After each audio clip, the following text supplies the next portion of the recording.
All right, good evening, ladies and gentlemen. I'd like to call to order the Tuesday, January 6, 2015 edition of the Carson City Parks and Recreation Commission. Can we have a roll call, please? Chairperson Lehman. Here. Vice Chairperson Long. Here. Commissioner Adams. Here. Commissioner Bagwell. Here. Commissioner Cassiopo. Commissioner Coburn. Commissioner Curtis. Here. Commissioner Glenn. Here. Commissioner Kiever. Here. A quorum is present. Okay, thank you very much. At this point in the agenda, we will entertain any public comments that are not pertaining to our agenda tonight. Okay, there's none. Possible action on approval of minutes. I need to abstain from these minutes because I wasn't on the board at that time. So if you'll show me as an abstain, thanks. Okay, the rest of us were here. Is there a motion to approve those minutes? I'll make a motion to approve. Second. Motion and a second. All in favor to approve the minutes of the last meeting, say aye. Aye. Any opposed? Okay. Modification to the agenda. Any staff modifications? No modifications from staff. Okay. So before we move into meeting items, I feel I have to address my eye here, because a lot of people have been asking about this. It was a whole lot worse, a lot worse, but it was New Year's Eve, a big bar brawl. Got a beer bottle. But no, it's pertinent to Parks and Rec because we've been going over this. It's a disc golf injury. Now, it was just when you think disc golf's not a contact sport, if you're in line of a disc, ooh, it was something else. So anyway, disc golf injury. Sean, supposed to get the hand up. Catch it. By my 9-year-old too. I mean, the basket was there, but he threw it here, so. Anyway, moving on. Meeting items. This is possible action item 3A, to elect a chairperson and vice chairperson. Do you want to go over this, Roger, or should I go right into it? You know, it's whatever your pleasure is. I can do it, or you can cover it, whatever you'd like. Okay, I'll kick it off then. As per the Park and Recreation Commission bylaws, the commissioners must hold an election during the first meeting of the year to select a chairperson and a vice chairperson for the calendar year. Also, according to the Carson City, Nevada boards, committees, and commissions policies and procedures that were approved by the Board of Supervisors in 2012, a member can only serve as a chairperson for 2 consecutive years. Therefore, unfortunately, Chairperson Sean Lehman is not available to be elected as a chair in 2015. I think Brett has only served 1 year, I believe. Is that correct, as the vice chair?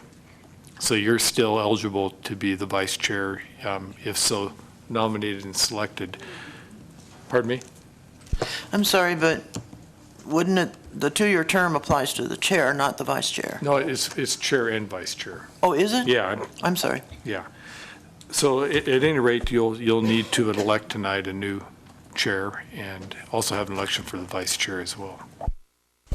Okay, so yeah, I've been debating anyway. Had a couple things I was going to say about this before we elect. I know when they made this policy 2-3 years ago, there were a bunch of us that kind of didn't like it anyway, and we lost one of our best. I wouldn't say one of our best, but we lost a good commissioner in Commissioner Bro because city employees couldn't do it. So I personally, I didn't like when the board and previous city manager decided to tell a bunch of volunteers how to run things. So with that being said, I'm not trying to be Kim Jong-un here. But I'd love to see what if any commission, not just this one, was to elect someone beyond their term. Would we all get fired? Would they deduct our pay? What would happen? I was. There's a certain part of me that's itching to find out. But with that being said, they did make that decision, and it was one that wasn't real popular with a lot of the volunteers. So with that being said, do we have any discussion on nominations?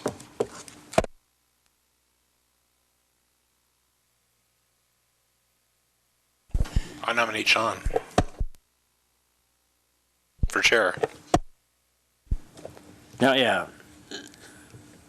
I don't know what happens if that happens, but is there any other nominations?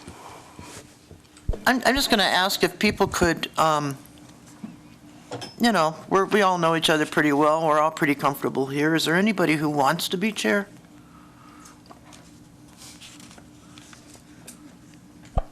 So I guess maybe it might be logical as a vice chair that I might move into chair. One thing is I know given my typical work schedule that I typically probably wouldn't be able to allocate the amount of time that Chairperson Lehman has been able to. I'm certainly willing to take it on, but obviously for me, especially as a volunteer type role, work's going to have to come first. So, but I'm more than willing. Okay. How about trading places, and then if he can't do it, you're as vice chair, so we accomplish and stay in compliance with the rules.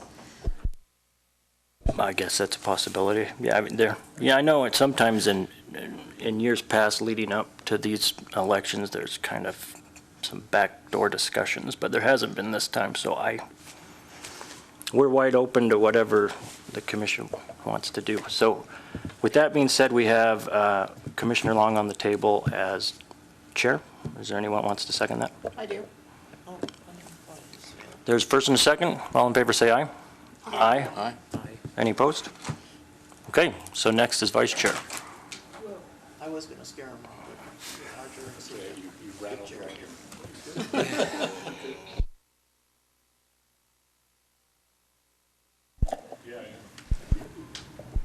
Is anybody? Nomination. Yeah. Okay. I was gonna say, does anybody else have any interest? If nobody has interest, Nobody else, I can do it. is anybody else interested in that? Okay. Does anyone want to nominate Leanne as vice chair? I'll nominate Leanne as vice chair. I'll second. Okay, so motion and a second. All in favor, say aye. Aye. Aye. Any opposed? Okay, so according to the bylaws, I believe we have to switch places immediately, which means, yeah, there we go. Well, we understand, but you get it. There we go.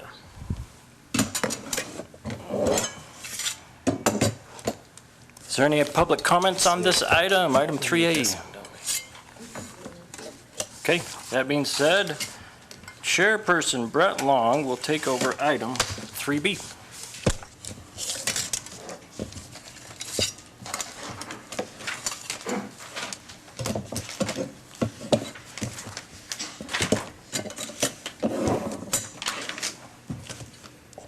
Okay, moving on to 3B. This is a discussion only regarding a review of the Parks and Recreation Commission's bylaws. And I think this will be Roger. Again, this is just sort of another procedural item that we bring forward every year. Annually, during the first business meeting of the year, which is normally in January, the commissioners have an opportunity to review the bylaws, and those are listed as an attachment behind the staff report. In order to make a determination whether you want to suggest any changes to the bylaws. According to the bylaws, any amendments introduced during the meeting cannot be acted upon or approved until the next meeting, which is February 3rd, 2015 in this case. And changes require an affirmative vote of 2/3 of the total commission membership to pass. So if you have changes you'd like to bring forward for consideration at the next meeting, we'll bring those forward. When you vote on them, you have to have 2/3 of the 9 members, so of course you'll need 6 votes to make an affirmative action to approve any changes to the bylaws.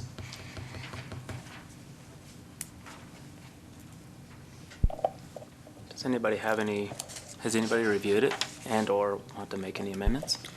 I don't want to make any amendments, but I do have a question. Okay. Roger, under duties of the chair, it addresses the chair pro tempore. Which member is that? How do we decide that person? Okay, which letter are you talking about? It's number C, Number C? under item 5. Okay, number C reads, in the absence of the chair, these duties will be assumed by the vice chair, then chair pro temp. What you do if both the vice chair or the chair and the vice chair are absent from the meeting, then you take a vote and select an individual to run the meeting.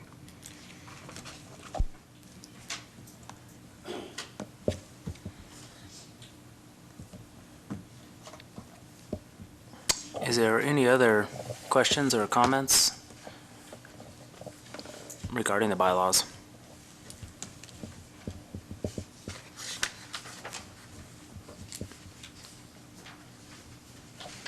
Is this considered, no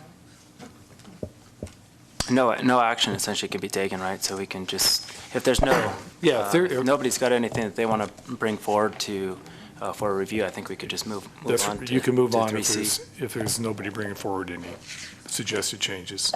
Okay. Do we have any public comments? Anybody that doesn't care for how our bylaws read, want to change anything? All right, we're moving on. Item 3C. Discussion only regarding the State of Nevada Division of Public Behavioral Health Out-of-School Recreation Program Permit. And this is Megan Sirocco and Jay Phillips. Welcome. Thank you. For the record, Megan Sirocco. We just really wanted to come before you and let you know that in June of 2014, Carson City Parks and Recreation was found to possess all of the qualifications to be granted the first in the state out-of-school recreation program under the provisions of NRS 432A. This process has been going on for at least 10 years through the state. We started attending back when we just simply had some focus groups and workshops.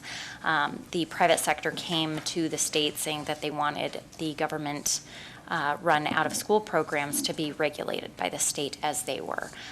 Like I said, it's been 10 years in the making and a lot of work, and we finally got it. And we are the first in the state. So Las Vegas, everywhere, we are the first in the state to have this permit. I think that speaks highly of the quality of services that we provide for our youth programs, and the partnership that we have with Carson City School District, along with the other departments in the city. So I am so glad that we have that. I am very proud of our programs, our staff, and very proud that we're the first in the state. So, any questions? All right, well, very good. I guess one thing I kind of was curious about, is this essentially kind of what takes place of a latchkey program, but rather than being private, it is more like a state run? Or what exactly does this essentially qualification gain? It is that the state now puts regulations on government, city, county, municipal run out-of-school programs, before school, after school, summer camp programs for the youth, out of school time. Okay. So like both, yeah, in the evenings and then just when school's out of In session? the morning, spring break, winter break, summertime. So anytime that we have a government, our city run out-of-school programs. Okay. Commissioner Curtis. Thank you. Yes, could you tell us a little bit about what kind of programs we're talking about? How do you identify the kids that are going to be in it, and what are you doing? Go ahead. Jay Phillips, Carson City Parks and Recreation. Essentially, ma'am, we have AM and PM programming as well as summer programming. Most of our children come from, actually all of our children come from Carson City District School System. We operate for ages between 5 and 13. We also have a middle school component that we do, and so far from what I've seen from my year being here, it's been a great example. As Megan said, we were first in the state, which means that other programs are going to be looking at what we're doing. And one of the most important things about these statutes is that the state, they typically look for a 1-to-20 ratio. I'm running on a 1-to-12, so we're a little bit more stringent as far as we have other things thrown within the program that make sure that we're doing the best that we can for these kids out here within this community. Well, I mean, are they cutting out paper dolls, or, I mean, I just want to try to get an idea of what, okay, for the out-of-school recreation program, and is it just recreation in general? Well, we're looking at general enrichment. Because it's, public and behavioral health. I guess I was just I don't know why I caught on that behavioral, maybe I'm, Well, we can talk about a typical day. Let's just say you come on down to one of my programs, take Montessori, and any typical day they can come in, sound of the bell is roughly 3:15. They usually start their day taking roll, finding out who's there. People who send me actual absentee notes, they actually have a list, so they call those parents to make sure, those that have not sent the absentee list, to make sure that we're not missing children that we're supposed to have. Then they might move on to homework for 25 to 30 minutes of their day, and they have structured programs that they move through each day. They also have enrichments that they do throughout the week, whether we talk about a space week, or we're talking about planets, or we're talking about the actual geography of the country.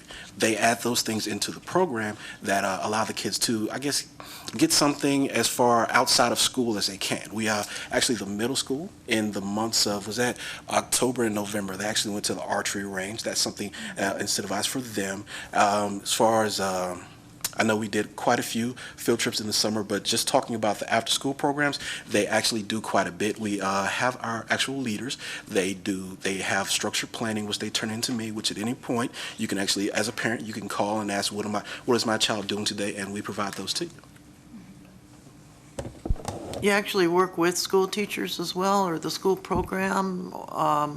I know I'm involved in a citizens committee with the strategic plan for the schools, and one of the things they're trying to do is to get, community involvement all around. And hopefully, in a program like this, there'd be opportunities for the kids to, work with businesses or probably the older kids. Right. Currently, we are working with Partnership Carson City. We did it in the summertime as well. We're going to pick up another session with character counts with Partnership Carson City. We felt that it was such a great program in the summertime, and now we're going to implement that with our after-school sites as well. So we do reach out. We work with some of the other agencies within the city. We're working with Clear Creek Bowman for the archery. We work with WNC to send children up to the observatory. So we do have quite a few different programs. We have to remember the out-of-school time for the school year only runs from 3:15 to 6 p.m.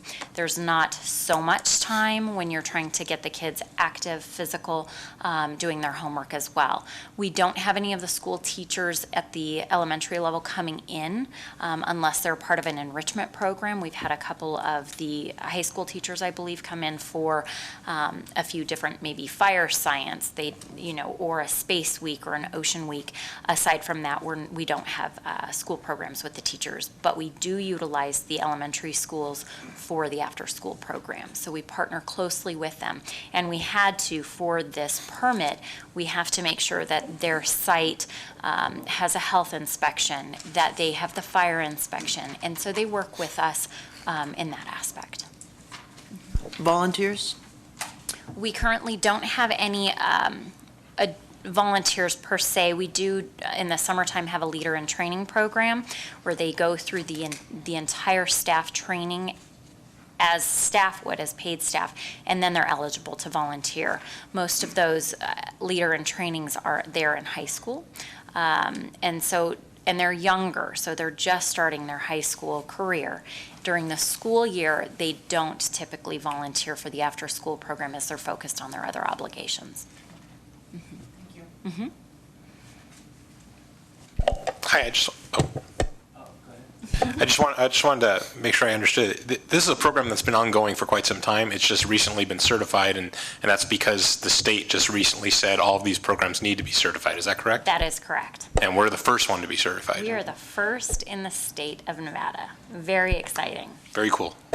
Yeah, this is really no small achievement by Megan and her staff. This has been a goal of Megan's, I know, for quite, sometimes several years, and worked very hard on this. And it's just a great achievement to receive this permit, this certification, licensing, as you would say.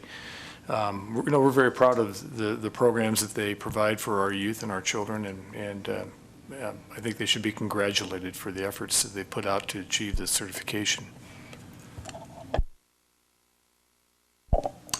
Commissioner Bagwell. Can you tell me how many sites were actually licensed? Because it says it's found on the back of the certification, and We didn't get the back. So how many sites I were we? believe that's 6. 6? It includes the MarvTech Sarah Pavilion during the summertime, the community center, and the elementary schools. And we have, I have to go in a circle here, Seeliger, Fremont, Montessori, Mark Twain. Mark Twain, we're actually in the process of, because we've just opened that site back up. Fritch, Bordewick, and I think that's it, if I could count correctly. Nice job. Thank you. Nice job. Yeah, okay. Commissioner Cassiopo. If somebody's interested in getting involved with you guys, either as a volunteer or a community partner, how would they go about doing that? I think they can contact Jay at any time. They can contact Jay or myself. They can find us on the Carson City website at carson.org/youth, YOUTH. Especially if they happen to have special skills out there. We're looking for people that can introduce things, because I got a couple teenagers that, would like to sew. And as far as other kids, when you think about the intangibles that every person brings to the table, whether you do know how to sew, whether you do know about the wilderness, these are things that kids want to know about. And it's not something everyday parents, they may know about, and you may be the one that can introduce it to them. So if you know anybody or anybody else that wants to step up to that plate, I got more than enough kids to help you keep you satiated. It is really important that it's one of our goals to make sure that families and children have the opportunities that they might not already be able to have with their families. We want to be able to provide those. We provide a lot of homework help, other opportunities, life skills as well. So very important. Thank you. Commissioner Adams.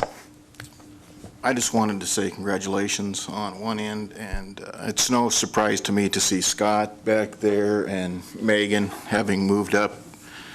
I believe they started out their careers as staff members for the latchkey programs, and I know my son is very fond of both of them. And Jay, it looks like you're kind of stepping in there and doing the same type thing. You're making it fun for the kids, and congratulations, you guys. Good job. Yeah, very good. Actually, Commissioner, we'll go with Commissioner Kiever. Hi, Megan. No, not, I have a question. Now that we have this permit, does that position us so that maybe we would be eligible for federal funds or any additional funding, or is it just, it's just there?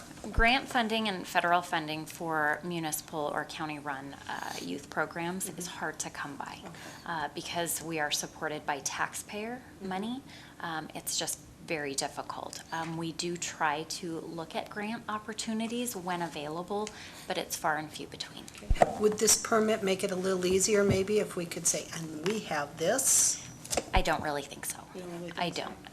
But it really does show the quality of services and our quality of staff. I mean, our staff we had to make sure that our staff had quite a bit of training, each and every one, and it's continual. So, but unfortunately, like I said, grant funding for government-run programs is sometimes difficult. Commissioner Curtis. thank you. I'm sorry to be back at you, but couple of questions. I'm glad you mentioned Partnership Carson City. I'm on the board of directors of that, and I know that they do a lot of grant searching, and they do find grants. They also started an organization called CAN. Are you familiar with it? CAAN, Community Agency Action Network, and it meets the third Friday of the month in the Ormsby room of the sheriff's office. And that's when all the social agencies in town meet, and they talk about their needs and what's going on.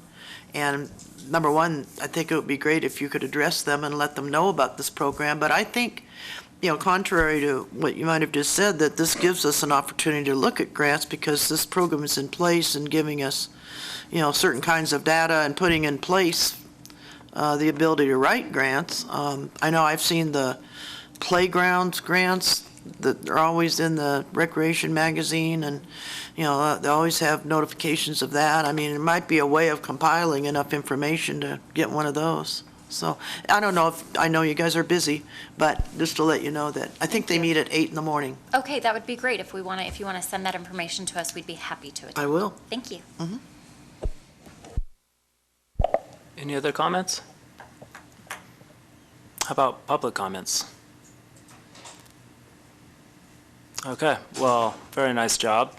I'm sure, obviously, it's a lot of probably extra work in order to get the qualification, and probably wasn't any funding really for it. So you probably did more than your normal allocated work to get there, and then sounds like probably with the continuing education part, you're probably going to be doing more of that as well. So nice work.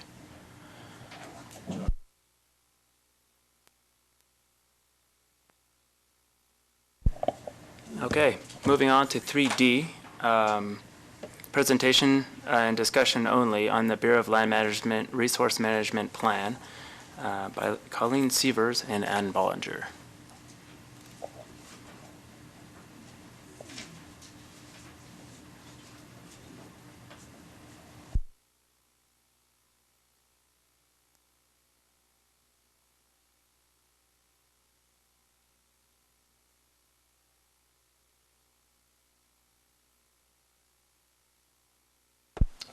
Okay, thank you for the patience for that just brief moment. First of all, since the last time I've been in front of this committee, I would like to introduce myself as the new Open Space Administrator.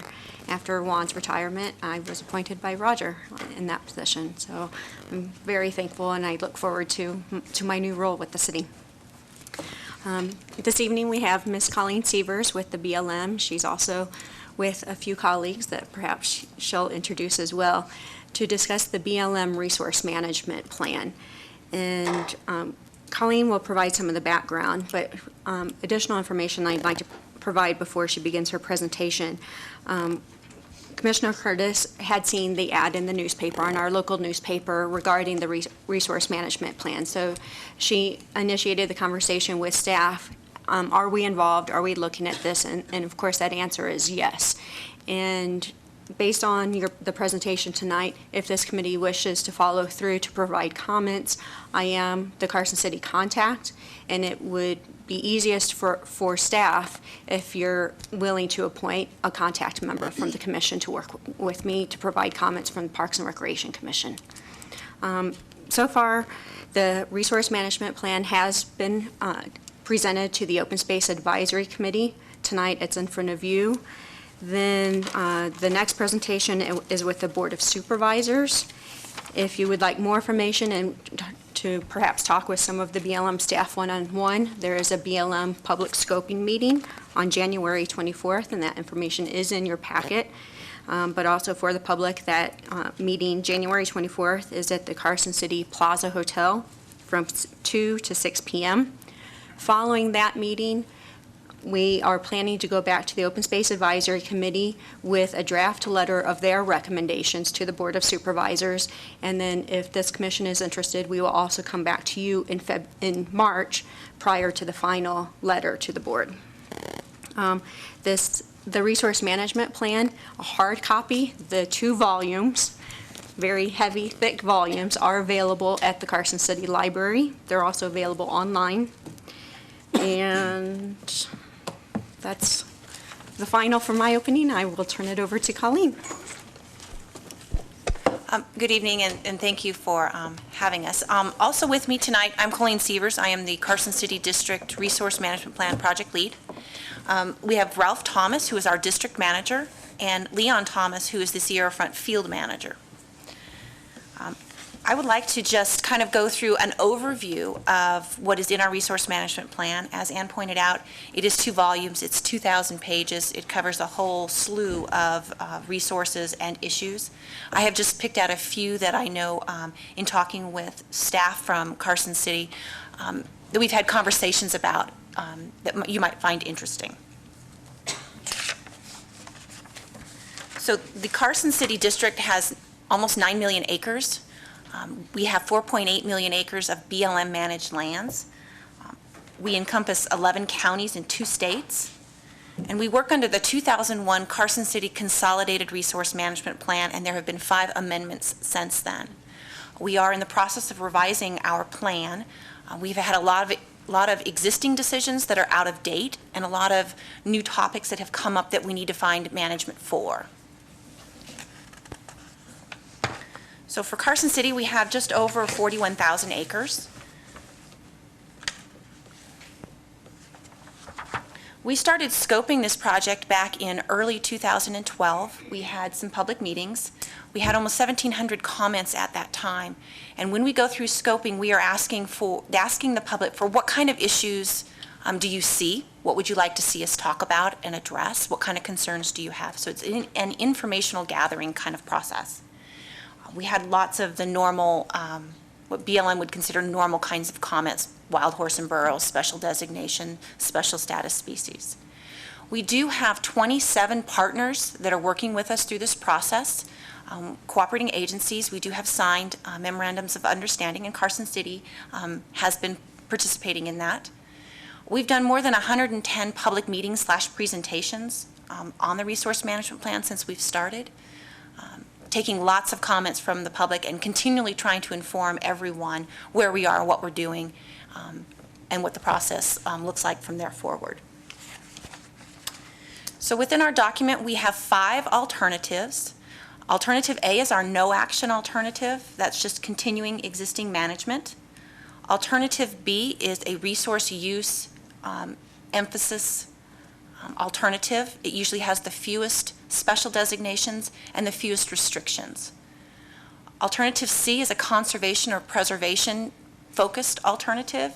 It typically has the most special designations and the most restrictions. Alternative D is kind of unique to Carson City. We kind of call it an urban interface alternative because we have so much urban interface along the whole Sierra Front through Washoe County all the way down to Douglas County. And we have a lot of changes in land tenure that we needed to kind of address. And alternative E is the agency preferred. It is essentially a mix of all of the alternatives. It gives the public kind of an idea of where we're going.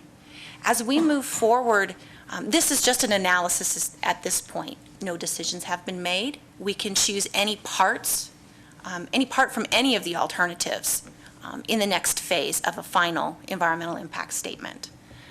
So we don't have to choose one full alternative. We can choose bits and pieces. So we were really looking for the public to go through the analysis. What did we not cover? What did we not talk about? Are there changes that we need to incorporate? Is there something that they particularly like? How can we enhance the document and make it better? One of the things for Carson City is wild horse and burros.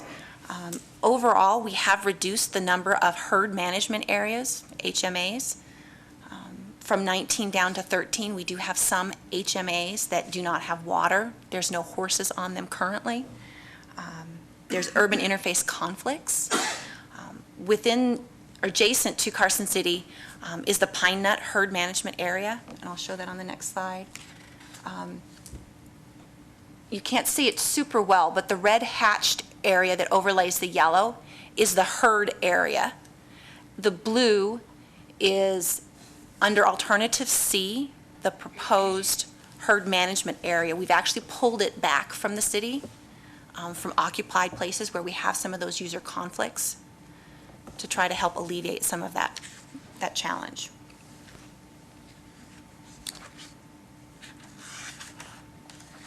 Visual resource management, VRM, maintaining the dark skies around the city is a priority that the city has brought forward to us. So we do have some differences in how we address things. When we start looking at VRM classes, VRM Class 1 is typically the wilderness study areas. No change can occur to that landscape. VRM Class 2, we can have some minor modifications to the landscape in those areas, but they should be very minor and should not draw the eye of the casual observer. VRM 3, we can have changes, but they're minor in scope. VRM Class 4, you can have major modifications to the landscape. One of the big differences is Carson City currently has almost 3.5 million acres undesignated. It doesn't have any class, so we have fixed that through different resource concerns and what the issues are to protect those visual values. So for Carson City, the blue area shown is the National Historic Trail going through there. That is VRM Class 2. The shaded yellow area is proposed to be VRM Class 3 under Alternative E. So again, we can have some minor modifications.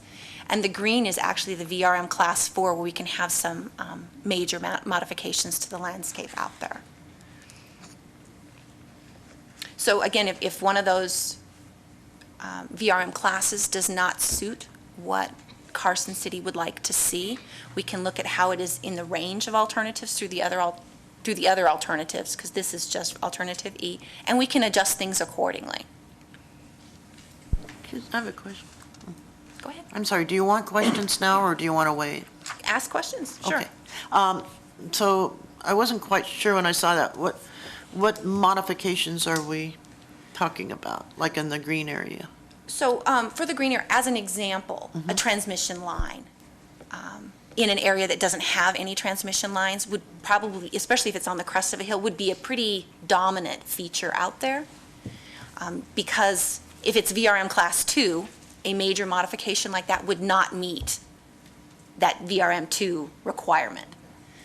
So those kinds of things, a wind farm, VRM Class 4, because of the, 500 feet in the air, flashing lights, major eyesore. However, in a VRM 2 area, you may be able to put in a road or a pipeline if it's contoured correctly along the landscape, if there's vegetation to hide it, those kinds of things. So you can have some of that kind of thing out there. It doesn't preclude development. It just really means we'll have to mitigate it to meet whatever those standards are. Okay. Recreation and travel management, this is one of the bigger things that we hear about. The SRMAs are special recreation management areas. Those are areas where recreation is the primary use in those areas. Within Carson City, there are none proposed. ERMAs are extensive recreation management areas. That is an area where recreation needs to be managed in a particular way, but it is consistent with other resource uses out there. But there may just be a challenge that we need to look at. So on the next slide, the orange area are areas where BLM is proposing under Alternative E to have an extensive recreation management area. It's actually called the Pine Nut ERMA because the pine nuts do receive a huge amount of recreation. We need to help guide that and focus it so we don't cause resource damage. Within the document, we actually have a lot of summary tables so that you can go into the Pine Nut ERMA action line and actually see what specific management we are proposing for those areas. The open, closed, and limited designations under travel management is something the BLM has heard extensively about throughout this whole process. The resource management plan level decision is the open, limited, or closed. Travel management planning, which comes afterward, is where BLM will actually start looking at specific roads, whether they stay open or whether we need to close them. Do we have duplicates going to an area? Do we need to develop campground areas or staging areas, bathroom facilities, those kinds of things? It's that next step that'll come after the resource management plan is done. Within our area right now, we're not proposing any changes to Carson City. It is all limited to existing roads and trails. So that next process, we will start getting into what specific road data do we have. And we are trying to collect data right now on that.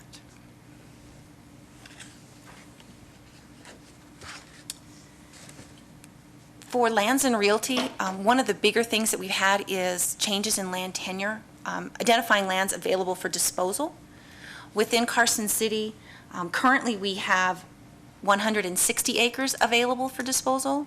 We are proposing under Alternative E to increase that to 200. It's that 40-acre over near Prison Hill by the water tank that was not in the legislation that was passed several years ago that we are adding to that. We have worked with the staff from Carson City to double check that the acres that are currently available are still adequate, still needed, still desired, sometime for future planning. What the RMP does is it just makes those lands available for disposal so that either a government agency or a member of the public could then go in and propose something on that acre of land. and purchase that land through different means. We do have some right-of-way exclusion, which is what ROW stands for, right-of-way exclusion areas. Those are areas identified where we will not permit any transmission lines, roads, power lines, and it's all based off a resource concern. Right-of-way avoidance areas, we just try to avoid those actions, but they can happen, they'll just be mitigated. We do have a small area of wind exclusion north of Carson City, between, kind of straddles Washoe County and Story County up on the Virginia range. That was a concern that the Virginia city had, but you could see it even from Carson if we put towers up there with lights, something that we have taken into account. Areas for critical environmental concern. Currently, Carson City has 6. Carson City BLM District has 6 ACECs. We are proposing 8, with a small increase in acreage, of course. We do have a couple proposed that do impact Carson City. They're based on cultural concerns or values that we're trying to protect, and also on the bi-state sage grouse. They are only proposed under Alternative C, the conservation alternative. So for Alternative E, the BLM proposed, we are not proposing any ACECs in the Pine Nut Range that would affect Carson City. So where we are in the process, we are out for a 120-day public review and comment period. That comment period ends March 27th. As Ann said, we do have a meeting planned in Carson City on Saturday, January 24th from 2 to 6 at the Carson Plaza Hotel. We will take all those comments and then we will revise the document and put out a final EIS. And then about a year after that, or 6 months, something depending on how we work, we'll put out a record of decision at that time. So the ways for people to provide comments, either via email, fax, or they can mail things in, the address, and everything is online. The document is completely online, along with all the supporting reports and documentation. Those two are all available to the public to review. Is the online website the one that's listed on the screen right now? Yes, it is. That's where we can find everything, the whole master plan's on there? Yes, sir. It is. That's a shortcut because it's actually a really long website. But if you go to the BLM Carson City webpage, there's a box right on the front page that says click here, and it directs you right in. Okay, great. So, comments, questions? Well, thank you. And do we have any comments?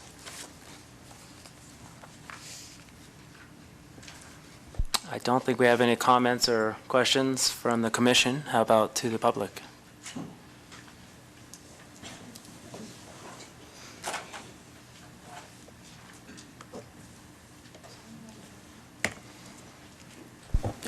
Good evening, Commission. For the record, Morris White. I would like to thank Mrs. Sievers for this presentation, much better than the last one that you did. I still have concerns regarding how this document is created. And if I know tonight the executive summary was not presented, but the comprehensive travel and transportation graph from the summary was. And could you bring that up? Which one? The comprehensive travel and transportation acres? The open, closed, limited? Yes, that one. If you'll take a look at that top line there, open to motorized and mechanized travel under Alternative A, which is current conditions, 3.84 million acres is open. If you take a look at Alternative E, which has been suggested as a preferred alternative, that's down to 55,700 acres. I question how that determination can be made when there is no inventory of the roads, when there is no scientific data that says that this acreage should be reduced. At the last presentation, I was advised to go take a look at the entire report, which I have mostly. It's quite a large document. To date, I have found no information that indicates how this determination may have come about. It concerns me when these sort of suggestions are made in an arbitrary manner. And I would like this board to consider asking that substantial evidence be supported before this plan is ever approved. Additionally, Mr. Chairman, I wonder if it would be possible if we could get a report from staff as to what they have asked BLM to include in this management plan.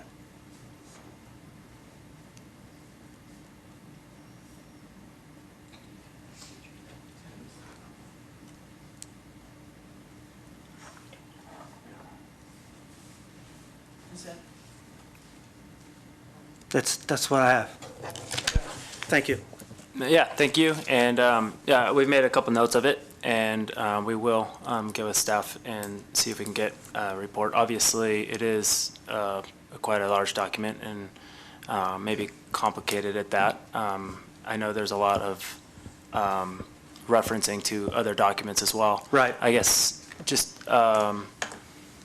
Sievers, do you have just a quick comment, I guess, on, I guess, that question that I would have based on your comment, Morris, is 3.8 million versus the 55,700. Can you give maybe just a quick highlight on like where those numbers came from if everything really hasn't been inventoried? To make the determination of open, limited, and closed, we do not need to have an intensive route inventory completed. When BLM is going through this process on an RMP planning level, I mean, we're talking 30,000 foot. When we look at open areas, those are being able to go cross-country. It's not limited to a specific route. It's being able to go cross-country off roads. When we went through this process, we looked at what areas supported that kind of use. Sand Mountain out in Churchill County, Hungry Valley up north in Washoe County. Those areas supported that kind of activity. And we do have the special recreation management areas identified for that. So that helps, that frames the open areas. When we talk about closed, we have closed to motorized and mechanized, so closed to motorized and then closed to bikes and those kinds of things to protect specific resource values. Within the document, we have called out which specific values we are trying to protect. For example, down in Alpine County, there's a hazardous waste site.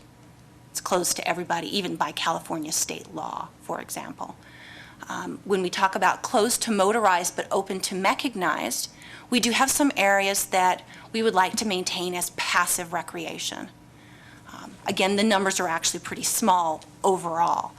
If we have areas that don't fall into that open, available for cross-country, or closed, by default, it is limited. What limited means is it's limited to existing roads and trails until we complete travel management planning. That is the intents on the ground. We know where all the roads and stuff are, which comes after.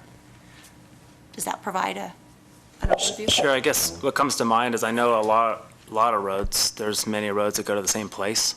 So would that length be cumulative? And that's where part of that comes up to 3.8. Or well, do you look? Is it like a Google Earth map that you're looking at when you try to approximate the area? And or like how do you know whether you can actually travel from one place to another? When we get into that travel management planning process, and we're starting right now to collect that road data, we will be looking at, are there two roads going to one location? Do we need both roads? But when we get into that process, it is a completely public process. We will be going back out to the public with maps saying, this is the data we've gathered so far in these areas. What do you think? This is what we were thinking of considering because, you know, Road X, Road Y, and Road Z all go to the same location. Do we really need 3 roads to that one location? But that's the next step. Okay. Right now, when we talk about the open and closed areas, those have GIS layers that we've just calculated acreages off of. And so again, if it's not open or closed by default, it becomes limited. And that's BLM's policy. That even goes above the RMP level decision. Mr. Chair? Commissioner Bagwell? So, okay, so alternative A is the existing plan, right? And alternative E is the proposed BLM. So I guess what I'm trying to understand from your explanation is if this is just the high level, why are you moving 3 million acres out of open and putting it to limited if you require your additional step in the future? So why is it necessary at this level to change the designation? I'm missing When we get link. to that travel management planning process, we cannot change the open and limited closed designation without doing a plan amendment. So this sets the framework, is all. But to change that framework and go from open to limited at that time, we would have to do an amendment, which starts the whole process, shortcutted process, because it would be very focused over again. But this plan says that you intend to open that up to be amended. Is that what I'm trying to, you're hinting that that's where you want to go? Not quite. And it is kind of confusing. We actually have a lot of acres in Carson City district that are undesignated for OHV. That's where some of that 3.9 million falls in, is undesignated. It's not open, it's not limited, and it's not closed. It's managed as open because there's nothing else. This just sets the framework for the limited travel management planning. So when we get to that travel management planning level, we will start really looking at that road data kind of thing. But it's open to the public to go use. Limited just means you can't go off the existing roads and trails at this point. Mr. Chairman? Go ahead. Yes. Okay. So, yeah, looking at this chart, I'll have to admit, it didn't make a great deal of sense to me, because we have 3.8 million open now. You want to change that so there's something that you know to come up with the number 55,000. There is some knowledge that you have where you got that number from. It had to come from somewhere, yet what you're going to be looking at is what's limited. You're going to be looking within an area of 4.7 million acres. How much of that's going to eventually change once you've done your inventory, et cetera, so it will be open? Do you have any idea? Zero. I mean, Once we've designated it limited, it will be limited until we do a plan amendment, which we're not anticipating at this point to do. It will continue to be limited. The next step, I think, which is getting kind of confusing, is when we actually get into that specific road inventory, which is travel management planning, a whole nother process and step below us. The area can be limited to existing roads and trails, yet within that area, roads 1 through 5 are available for use. Well, we're going to close roads 6 and 7 because they're duplicates. Still in a limited area, we just have a specific road that is closed. The area is not closed. We will, rip that road up, we'll rehab that road, it will no longer be there. That's kind of the general concept. The 55,000 acres is identified specifically, and it ends up being, we have 4 playas that we're leaving open for cross-country travel, and then it comes to Sand Mountain and Hungry Valley. That's the entirety of what is going to be open for cross-country travel. That's it. The rest is going to be limited to existing roads and trails within our district. It is very confusing. Yeah, so can I follow that up? Why, let me just put it a little differently. Your current chart says 3.8 million. Something made you change it to 55,700, which is telling me you identified 3 or 4 specific playas that you just discussed that you're willing to leave is open. That tells me your plan is to limit now the use of the other acreage. Is that not accurate what you're telling us? You are limiting it to what it is right now. That is accurate. We do have some areas that, for wildlife concerns, sage-grouse habitat as an example, hot topic, travel needs to be restricted to existing roads and trails. Cultural resources or special designations limited to existing roads and trails to protect those values that are out there. Public can still access it on existing roads and trails. That's kind of the framework. Really what it came down to is if it wasn't open for a specific reason, and we didn't close it for a specific reason, default is limited. So. Go ahead, Morris. I think what she said right there is reflected in that bottom line, where limited to existing routes goes from 300,000 to 4,071,700.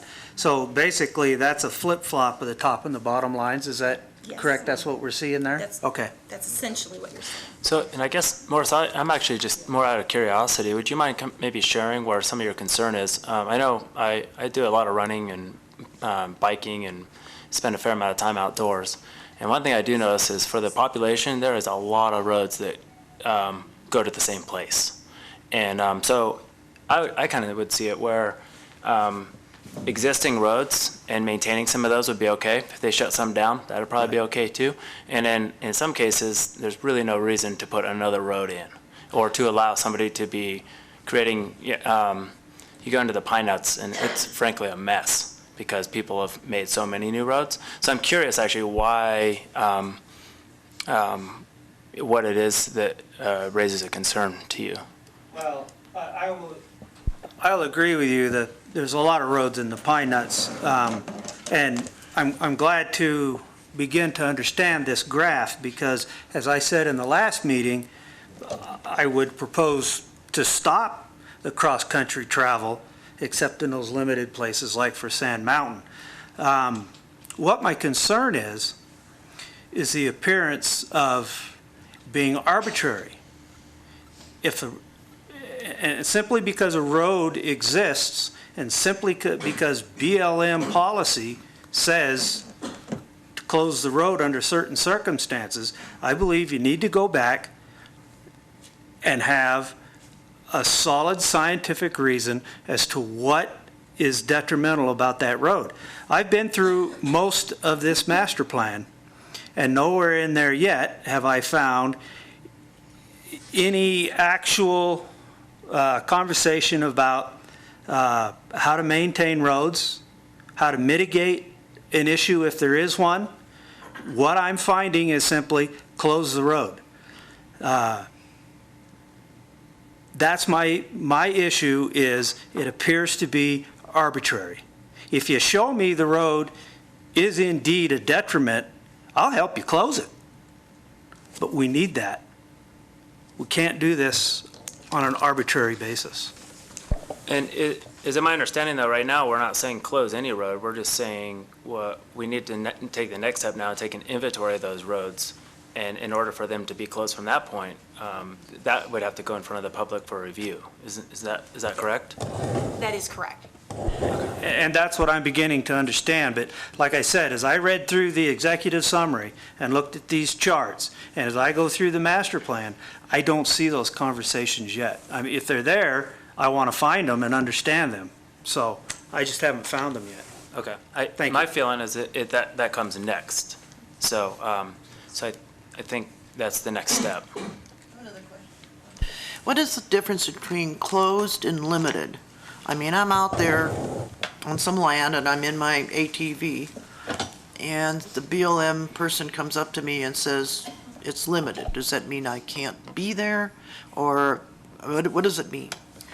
Limited means you have to stay on the existing road and trail. You can't go cross-country through the sagebrush. Okay. That's what that means. In an open area, you can go wherever you want, cross-country, Okay, you can create a road. Yes, and that's why there are some locations like Sand Mountain where it's totally appropriate. I mean, it's sand, there's no roads. Or an area up in Hungry Valley, which is another area that we're proposing. That's a perfect use in that area. Playas, the damage to resources is negligible, which is why we were proposing it. But the limited means you have to stay on the road, you can't go off the road. When we get into that travel management planning process, next step, we will actually start numbering roads. There will be maps and shape files available for the public so that the public knows this is a road I can be on. Okay. And then closed is closed. Closed is closed. And those numbers aren't that big except for whatever alternative C is. It's huge. For some reason, I'm not sure what that one is, but, okay. I guess we've just been spending some time here making sure we understand the chart. I think some of the closed areas, I'd have to go into the document to really specifically look at, under alternative C, the conservation alternative, what resources or special uses we specifically called out. We do have a couple ACECs, more than likely, is where that was tied into, those areas of critical environmental concern. But again, it varies by alternative, and so without looking, but there's summary tables in there that you can go in and actually see. Maybe it was a botanical concern or a biological concern that we said no to, or closed to motorized, but you can still ride your bike or ride your horse or walk or whatever through there. I just want to say, I don't really envy your guys' situation in this at all, because, I mean, you can't probably get a consensus from, like, the hunting group. Some of them want the ATVs gone because they want to drive into the end of the road and hike back in 12 miles and carry their deer out. I mean, there's so many individual mindsets on what's right and wrong in this that I think you almost have to have the limited status, it would seem to me, and then figure out how you're going to set those rules and regulations. And, you know, you get it to a limited status, I would imagine there's going to be some of them where you're going to end up having to change the status because you're going to get so much heat that I can't get my grandpa up to the place he's hunted for 25 years, you know, and such. But you got to start somewheres, and that seems like a pretty rational approach to me. Commissioner Glenn? Yeah, I just want to make sure I understand this. When you switch the designation from open to limited, you're not actually closing any roads. You're just that the lands are going from you can drive a motorized vehicle anywhere on the land whatsoever to limited, where you can only drive a motorized vehicle on an actual road or path. Yeah, on what's there. Is that right? Yeah, come on up, and then if you would, just sign in too, just so we get your name too. For the record, Leon Thomas, Field Manager for the Sierra Front Field Office. I just want to use, it seems like the real confusion is between the open and the limited based off of your question here. So let me just use a crazy analogy here. If our planning area were right in front of this building here, okay, with the street and the sidewalk and the grass and everything else, open would mean we could take our vehicle and we could drive on the blacktop, we could drive on the sidewalk, we could drive across the grass, anywhere we wanted to drive out in front of this planning area, in front of this building as a planning area, we can drive anywhere we want. Now, if we decided we didn't like that, or we wanted to see some different management out there, and we wanted to change it to limited, now we're saying you can't drive on the sidewalk, you can't drive on the grass, you have to keep your vehicle on the existing blacktop, on the existing road. So thank you for clarifying that. And now understanding that, I guess my question is I mean, it is a dramatic shift from 12 years ago. Is that correct?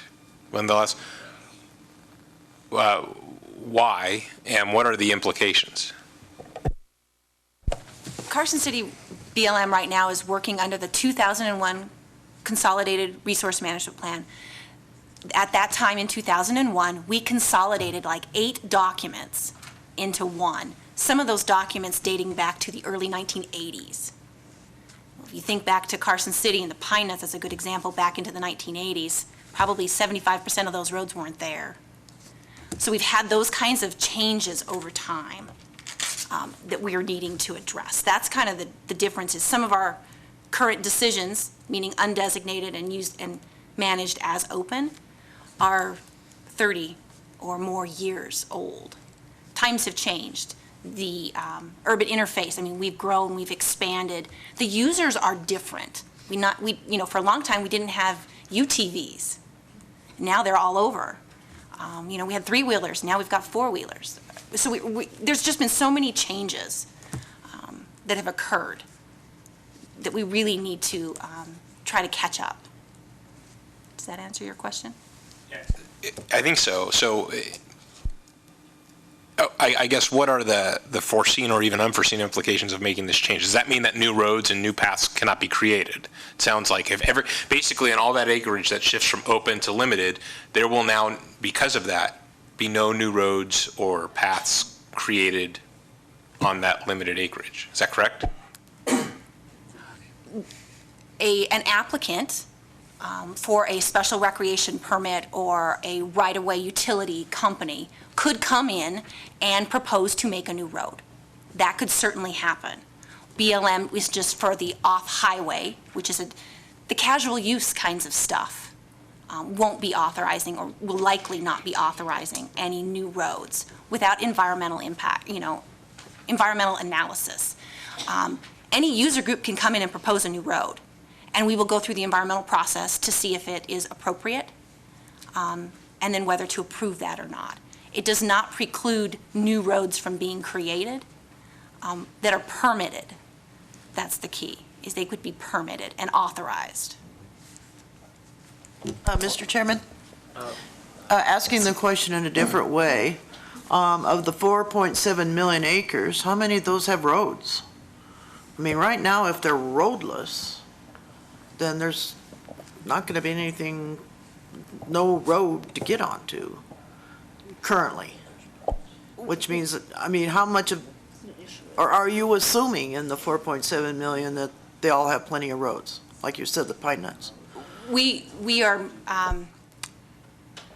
in cooperation with our cooperating agencies for all of the counties that we've been dealing with and have been at the table. They feel that there are enough roads. That has been the consistent message that we have been getting from our cooperating agencies. Again, it doesn't preclude new roads from being permitted and constructed and used. But that is why we really need our partners to participate and come to the table and tell us, do you have enough roads? Well, maybe not having memorized the executive summary or certainly seen the bigger document, there could be some statements in your document made to that effect. In other words, let's just make sure we're clearly defining what we're talking about here, and that we happen to be in a situation where we have enough roads. That's the assumption we're making here, so that people will understand that they're not looking at 4.7 million of limited use, and hey, that's an awful lot of acreage that's suddenly being cut off from, Commissioner Lehman. Okay, so I think we're all kind of getting on the same page now between what open and limited is, like this gentleman pointed out. So this concern that we're suddenly going to be limiting access, I think, isn't there, because all the roads are still going to be available. Yeah, like as long as you're staying on the road, you can still be in the limited area. And what you need to look at here is the closed roads versus right now versus the preferred alternative will actually go down.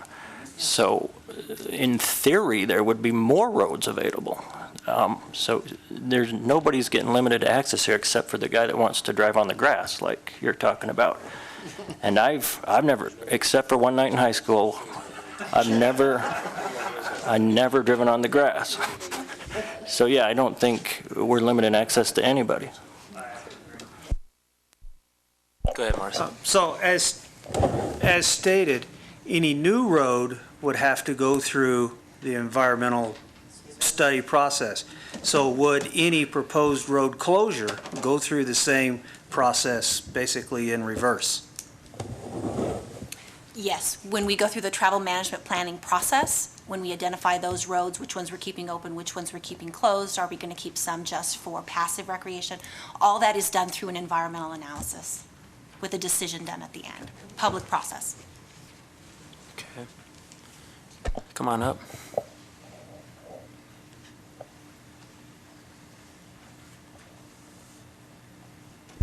Yeah, my name is Ralph Thomas. I'm the new district manager for the Carson City District and for BLM. One of the key things you want to look for when it comes to the travel management planning that would be helpful is look for the road density figure. You've got a square mile how many miles of, lineal miles of road are within that square mile. That'll be one of the key things you want to look for. And I think that might clear up some of your concern, because we're talking about acres and we're kind of talking about miles. And so there's a difference between those two things, and it can get confusing.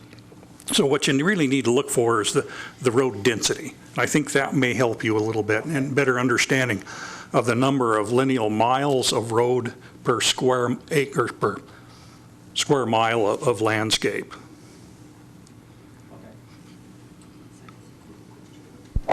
While you're there, in a lot of this area, there'll be a certain little hill or stuff where a lot of the people like to take their motorcycles out, and, you know, they've got their little jumps. And would you consider an area like that where there's been a group, as long as there's not a real heavy environmental impact on the surrounding area, to be a roadway and kind of leave that area available for those people that use that, as long as there's not an impact on, you know, if it's too close to an urban area or something like that? Is the intent to weed that all down and say, okay, no, you got to go across this little hill here where you've been riding all over the heck and gone, to make just a little road to go over it, or close the area off? Or will you leave those little areas where the damage and the, you know, the erosion and stuff has taken place, but it's not a real heavy environmental out of 4 million acres? Would you leave that as an area that would be considered roadway? Or That could be considered. I can't answer the specific question because I don't know exactly where you're talking about, but that would be a consideration. And so those are some of the things that you need to bring up in your comments in the travel management planning. If you know specific areas that are historically used, we need to know about that also. There's a tremendous amount of road volume out there. I come from a different state, but I've worked in 4 different states between the U.S. Forest Service and BLM. And travel management is a ticklish issue with a lot of people. So literally the key is looking at the road density, look at the resources that are out on the ground, and what we're trying to protect or manage. And so, yeah, everything is open for consideration at this point in time. So we need your comments on that. So I would like to add one thing. Because we're looking at a range right now in the analysis and no decisions have been made, if the public knows of an area that they would like to see left open for cross-country travel, they need to bring it to our attention now during this comment period. Because we've got that range of 3.8 million down to 57, we've got a lot of acres that we can consider within that range. So, I mean, we could bump the open area up to 100,000 acres because it's within that range. So if the public knows of an area that we are not under Alternative E considering as being open, we really need it identified now with the reasoning why. You know, there's, 500 miles of road, those kinds of things. my suggestion would be is maybe, to get this thing out to the people so that they understand that. So if there is a group of, people that like to, even if it's only 20 or 30 acres of area where they've kind of got their little motocross track set up out there, and it's not really having an impact on the environment, then I think that they should be able to come in and say, hey, there's a lot of us that use this, and it's been done that way for the last 25 years, and my motorcycle goes faster now than it used to because it's got better shocks. And I have met with numerous off-highway vehicle groups throughout this whole process, encouraging them to provide us information. We do have 6 public meetings scheduled in the next few weeks, from Reno to Minden, Carson City, Fallon, Yerington, Hawthorne. So we're trying to get that message out. But one of our key partners is the counties, the cities, those cooperating agencies, because you know your area very well, and you know what's going on out there, and you bring a different perspective to the table. So that's why those partnerships are really important. Morse. So I don't have the schedule in front of me, but can you tell us, and for the people maybe watching on the TV, what the timeline you have for bringing this draft into an actual document?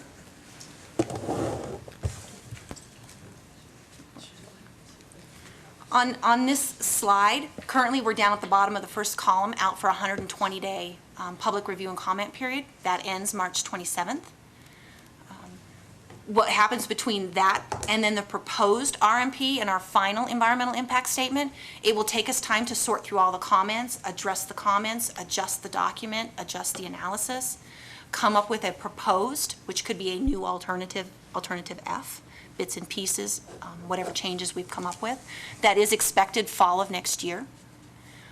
That goes out for a 30-day protest period per the regulations. And then it goes through the governor's office for consistency review. We resolve any protests. We do prepare a record of decision during the winter of, this time next year. That's where we hope to be. So that come summer of 2016, we will have a record of decision prepared and signed. That's kind of the process. Mr. Chair, in the meantime, how long do you guess this inventory is going to take in terms of putting that together? The next step is travel management planning. That cannot occur until a record of decision has been signed. So we're a year and a half out from that. Because Carson City has 4.8 million acres of land that we manage, there's a lot of roads out there. It's going to take us a while. Some districts, it takes years, 5, 10 years. Carson City, within our document, we have outlined travel management areas. All they are kind of planning areas, usually broken down by counties, and then some specific areas like Pine Nuts, for example, of breaking it down into a manageable chunk. So Alpine County, for example, pretty small. They actually have all their travel management planning done because it was done years ago. Pretty easy to do. Some of the smaller counties, very easy to do. So we've kind of outlined that process of how we're going to go through travel management planning. But to complete travel management plans, it will be done in phases for specific areas over a period of time as funding allows. Commissioner Glenn? Yeah, I know this area, and maybe outside of Carson County, is popular for off-road adventures, journeys, guided tours, kind of. Is this going to impact those, or it doesn't, because those are all done on what are considered trails? Those kinds of activities, I would imagine, are typically done under a special recreation permit, which looks at where are they going on what roads. Typically, it's on existing roads and trails. The process should not really affect those areas, because if they're staying on existing roads and trails, then they are falling under the limited, as BLM is proposing.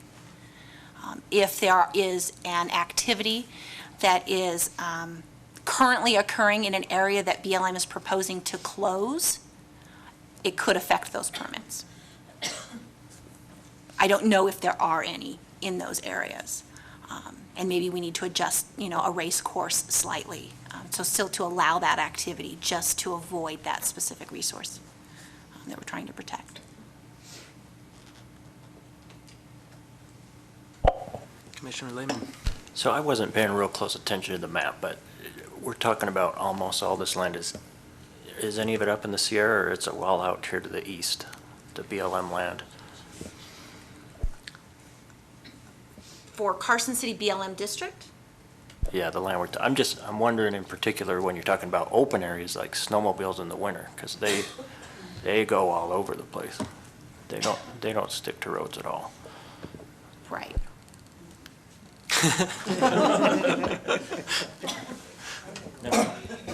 I don't have an answer. Okay, so maybe that's Forest Service anyway. Most of that occurs on Forest Service land. I've noticed that, though. Yeah. Sean, in Carson City and Carson City County, I mean, this is a generalization, but most of the BLM land is east of Carson east of the Carson River, and most of the Forest Service land is in the Carson Range. Now, there are probably a few exceptions to that, but by and large, that's how it lays out. Okay, yeah, I was just curious about that because I know snowmobiles kind of do that. I had another question that's a little off topic, but very pertinent since we got the BLM here. When are we going to get the land off of Flint Drive? Since he has a black eye. We are very close. We actually designated a lands and realty specialist to work just specifically on that. We are thinking we have 10 to 12 full work days just to get it out of our office. And then from there, we can start the patent process, with the state office and everything else. But I don't want to give you a firm, hard date because things do come up, but I want to tell you that we are really close to getting that done. It is at the top of our priority list in our lands and realty program. Okay, I just know we've talked about that for a while, and I guess we've always been pretty close, so hopefully we're there. No, thank you. Do we have any, got any other questions or comments? I think we'll move it on to public comments if there is any.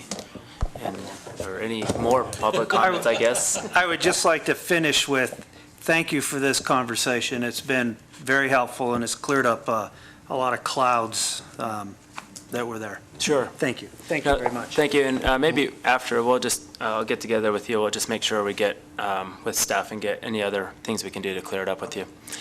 And, but anyway, thank you for your time, and it's obviously a lot of information. I guess the biggest kind of question is, in my mind, is still, even after we put it all in place, is enforcement. I think it's still one of the big key things that I don't ever see really, I see it always being a challenge in the area we live in. It's too easy to blaze your own trail when you're not moving through trees or anything, and there's a lot of open acres. So I think Maurice and I probably started a lot of those roads in the Pine Nuts in the mid 70s.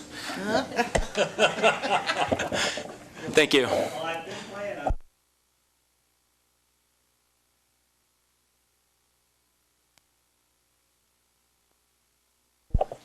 Okay. We all finished?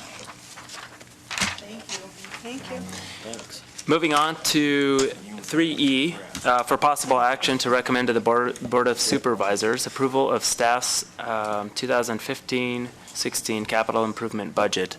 And I guess right before we get going, does anybody need a break or anything? You want to, maybe we take... I was going to recommend the same thing. You want to do... 5-minute break? 5-minute break, or maybe 7-minute break. We'll start at 7 o'clock. Yeah. Okay.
All right.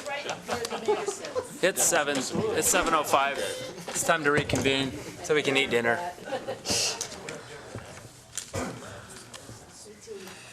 Okay, moving on to 3E for possible action to recommend to the Board of Supervisors approval of staff's 2015-2016 capital improvement budget. And this is with Roger. Thank you very much, and I'm going to apologize right from the outset. I've been kind of losing my voice all day, and now it's kind of progressively getting worse, so I'll try to croak my way through this. Perfect. But I am fortunate that I have some members of my staff out here, and if I go down, I'll just raise my hand and they can come and tag me and take over. But what you have here in front of you is, and attaches Exhibit A, is a summary of the staff's recommended 2015-2016 fiscal year budget, capital improvement budget, and the projects are listed in prioritized order. And I'll kind of go over a little bit the methodology used in making those priorities. Most of these requests are carryover requests from previous years. As many of you know, that we have not had a capital improvement budget since about 2008. And instead of having a capital improvement budget, we've really been relying on a system called the IFC, the Internal Finance Committee, where if you have a need, you present your need to the city manager and some other department heads, and the determination is made at that point whether your need is and your project is funded. And the reason we've been doing that is because, as you know, we've had such limited budgets over the past 5 to 7 years. On the positive side, it looks like things are improving somewhat. I think we all know that there's more economic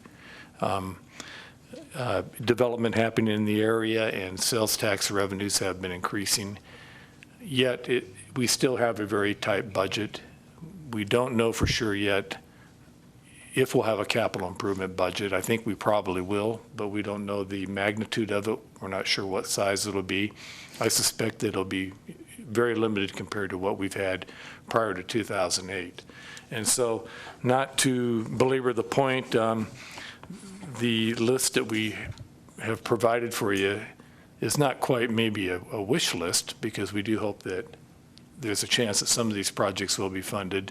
But we are also very realistic that out of the 32 projects that we have listed here, we know that we're not going to fund most of them, or many of them at all. So the 2015-16 capital improvement budget, as we refer to as the CIP, is prioritized and separated into two major groups, two distinct groups. The minor projects, which include projects that are under $15,000, and the major projects, which are projects that are $15,000 or greater. As we've done for the last couple of years, the highest priority in our prioritization has been given to projects that have safety, security, maintenance of existing programs, and facility concerns. So rather than building something new, our higher priorities have been maintaining, taking care of, restoring, refurbishing, and improving what we already have. Many of the projects are maintenance projects that have been deferred over several years. Projects that improve operational efficiency and have potential for outside funding, such as grants, are also considered a high priority. It should be apparent that when you look at the list, that most of the projects, as I mentioned before, consist of replacing, repairing, restoring, and refurbishing existing equipment and facilities, or improvement to existing programs. It is not known at this time, as mentioned before, what the funding level may be for capital improvement projects from the general fund. And as I mentioned before, we have not had a capital improvement budget for the city or citywide since about 2008. Now, if I can, I guess, direct your attention to the Exhibit A, and I'll kind of go over this. Now, we do have 32 projects.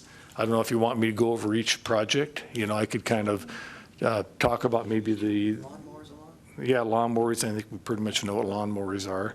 But, we can highlight some of them, or we could simply answer questions. But I wanted to kind of go over the prioritization process a little bit. Yes. Go ahead and ask questions at any time, too, by the way. To be rude. As you're going over this, though, if there's any changes from the prioritization from last year, or any significant changes, I'd be curious about that. We can do that. I think it was last year we put together a 20-year CIP list. And then we also put together a 5-year CIP list. And most of this is just taken right off those lists. And for a large part, most of them are in the same priority they were before. So there really aren't a whole lot of major changes. Now, there have been a couple new projects come up. One would be the 9/11 Memorial. That wasn't a project last year. Go ahead. Can I ask on that particular project, because that's one I had highlighted since you brought it up. I thought that I heard a presentation, they were actually asking for donations to do that project. So is that 80,000 without donations? So that's a maximum cost? Yeah, the 80,000 is what we are projecting and what we provided to the Board of Supervisors as what we realistically expect that the city would contribute towards it, and that approximately $100,000 then would be funded through private donations. Now, So it's really a $180,000 project, but 100,000 from donations? That is correct. Okay. So again, any other questions before Yes, I please. move on? Yes, go ahead. Yeah, since we kind of, in terms of not having the longer list, the only problem with that is if we decided as a commission that there is something on that list that we think may have a higher priority, I certainly have to depend on you to Sure. give us, I'm sure a lot of these things, if we don't do it, they're going to literally fall down, or we don't want to know what happens if we don't do them. But on the other hand, there may be something that was on that list that we wanted to see if we wanted to add. So I guess I would appreciate in the future.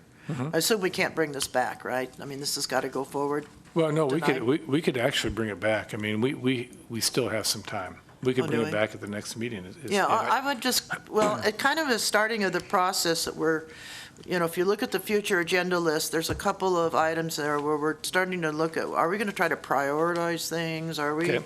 going to be look at, that in general concept? And since we've gone through the master plan, now let's take a look at those projects and the new ones, et cetera, and where we're going. And of course, one big part of that is the capital projects list. And so I would appreciate it if there's an opportunity to take a look at the wider view at some point. Maybe when we get in those discussions, I don't know. And then lastly, where's the tot lot? The tot pool play feature, is that in the?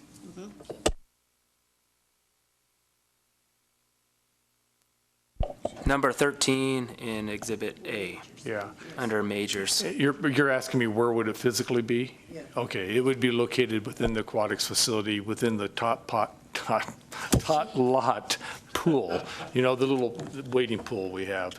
And we envision some type of, and maybe Kurt can even speak to this, but some type of play structure that would be located in the pool. And it might be, they have various types. They have little climbing structures you can have that, can be in a pool area, or you can have what they call these mushroom kind of fountains that are sort of interactive, and the water just kind of pours over that the kids can play in.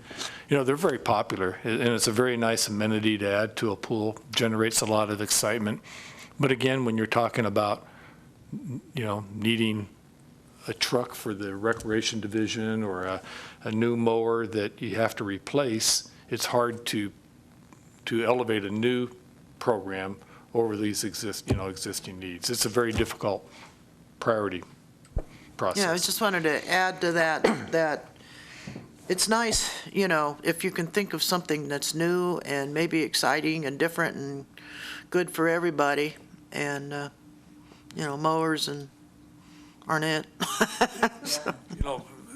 I'd be the first one to agree with you on that and admit that mowers are not very exciting.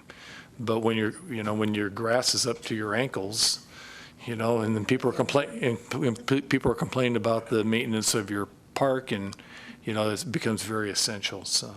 And it becomes a safety issue, too. So, but you brought up another point, Donna, that I want to touch on. If you look in that exhibit, you'll notice under major CIPs, and I think there's even one under minor CIPs, that some of these items have an asterisk next to them. And what that asterisk really designates is that we know that the general fund is going to be very limited as to what we can fund out of these projects. But we also know that finally we're starting to see increases in sales tax, which is directly improving our quality of life fund, our Question 18 funds. Lori and I had a brief discussion about this earlier today. You know, we've seen an increase over the last couple of years of sales tax revenues, but unfortunately they've been still below what has been budgeted. And so it's good to have an increase, but it doesn't help you as much if it's still below your budget levels. Well, now here in the last year, or maybe 18 months, and maybe it's been longer than that, I don't know. Nick Providenti could tell us for sure. We're finally seeing where the sales tax revenues are now starting to exceed the budget amounts. So that means we're having extra money come into our fund. And Nick Providenti and I have had some discussions about trying to do some forecasting of how much extra money, so to speak, we're collecting in our quality of life fund, and then to decide how we're going to use that money. My preference is to take care of some of these deferred maintenance items that have been sitting around for years that we haven't been able to afford to take care of, and to use that money towards some of those projects. But what I would like to do is, once Nick Providenti and I have an opportunity to put together what we think is a practical forecast of what those funds would be, is bring that back to the Park and Recreation Commission and get your input on prioritizing what those projects would be. So, but I've gone ahead and asterisked some of the projects that I think, just on the surface, would lend themselves really well to those projects, towards that type of capital improvement funding through that quality of life source. And those are already existing projects that have been built or in some manner improved or funded through the quality of life. So for instance, the aquatics facility was a quality of life project. We have a lot of needs in the pool, and they're big ticket items, you know, over $100,000, some of the items. So my suggestion would be that if we look at the quality of life funding, let's go ahead and try to fund those through the quality of life funding source. That takes those projects off the general fund, capital projects, which reduces some competition among departments and allows us to get some of our projects funded. So it's kind of a win-win situation for everybody, for the city organization as a whole. Reduces the competition for general fund money, and also gives us an opportunity to fund projects that we haven't been able to fund, you know, for maintenance improvements for quite some time. I don't know if that makes sense. Yeah, I kind of modeled that description up a little bit. But. So if you can share it as well, right? So if it's $130,000 to resurface the pool or something, you could take 100 out of the quality of life, and then the balance of the 30 would come. Yeah, okay. That's a possibility as well, Brett. Okay. You're right. You know, we can either fund it completely, or we could, you know, try to work out some type of a cost share situation. I think Chairperson Lehman had something as well. So what I did like here is how you've got the point system and tried to objectively rank these things. But then I guess my question is who's making these point assignments? Is it you, or is it you? Okay. And I, that was just an effort on my part to implement a rational process in prioritizing, because it's a little bit overwhelming when you look at you know, 32 projects that all of them are legitimate projects. They're all good projects, but how do you implement a little bit of a system to help prioritize it? And I think you've done a pretty darn good job here. I guess there's still some room for subjectivity there. Sure, some person might say this, some person might say that. Like the top pool being dead last ranked, gosh, in my mind, that's something we could use. And then the 9/11 memorial wasn't even on the list and got 11 points. That seems like quite a few points for something we didn't even have on the list last year. So if you were making a ballpark guess, how many points would you have to score to maybe get funded? I mean, the 20-pointers at the top, so that's probably going to go, probably. Well, you know, that's a very difficult question because, again, we don't know how much money we're going to have, you know, and so, you know, we have, if you look right off the bat, what I did was I prioritized within the major CIPs, and then I prioritized within the minor CIPs. And however, when we get together as a department head team, because I think we're going to be doing this year in some of the limited discussions I've had with our city manager is that we may be restoring our budget process that we've used to prioritize on a citywide level to what we did prior to 2008. And what we did then was we actually had department heads would analyze all the requests. We would have staff members come in and explain, you know, their submissions, their requests, and then the department heads would have to make the difficult decision of ranking those requests and deciding which ones would be funded, and then to bring that to the Board of Supervisors, and the Board of Supervisors, of course, would have the final approval. We haven't done that, again, since 2008 because we really haven't had a budget. And I think our city manager wants to go back to some form that may be similar to that rather than relying on IFC if there is enough money available to make sense to do it that way. So, you know, if, for instance, let's go with the overall priorities, our highest overall priority is number one, rifle range improvements. And I think we got a member in the audience that may be happy to hear that. But, and that ranked high because it's a safety and security issue. It's a maintenance issue and a refurbishing issue for an existing facility. And there is a strong likelihood that there is outside funding through the Wyoming Division of Wildlife to provide a grant to help with the project. And so it kind of had a lot of good attributes to it. It goes right up to the top.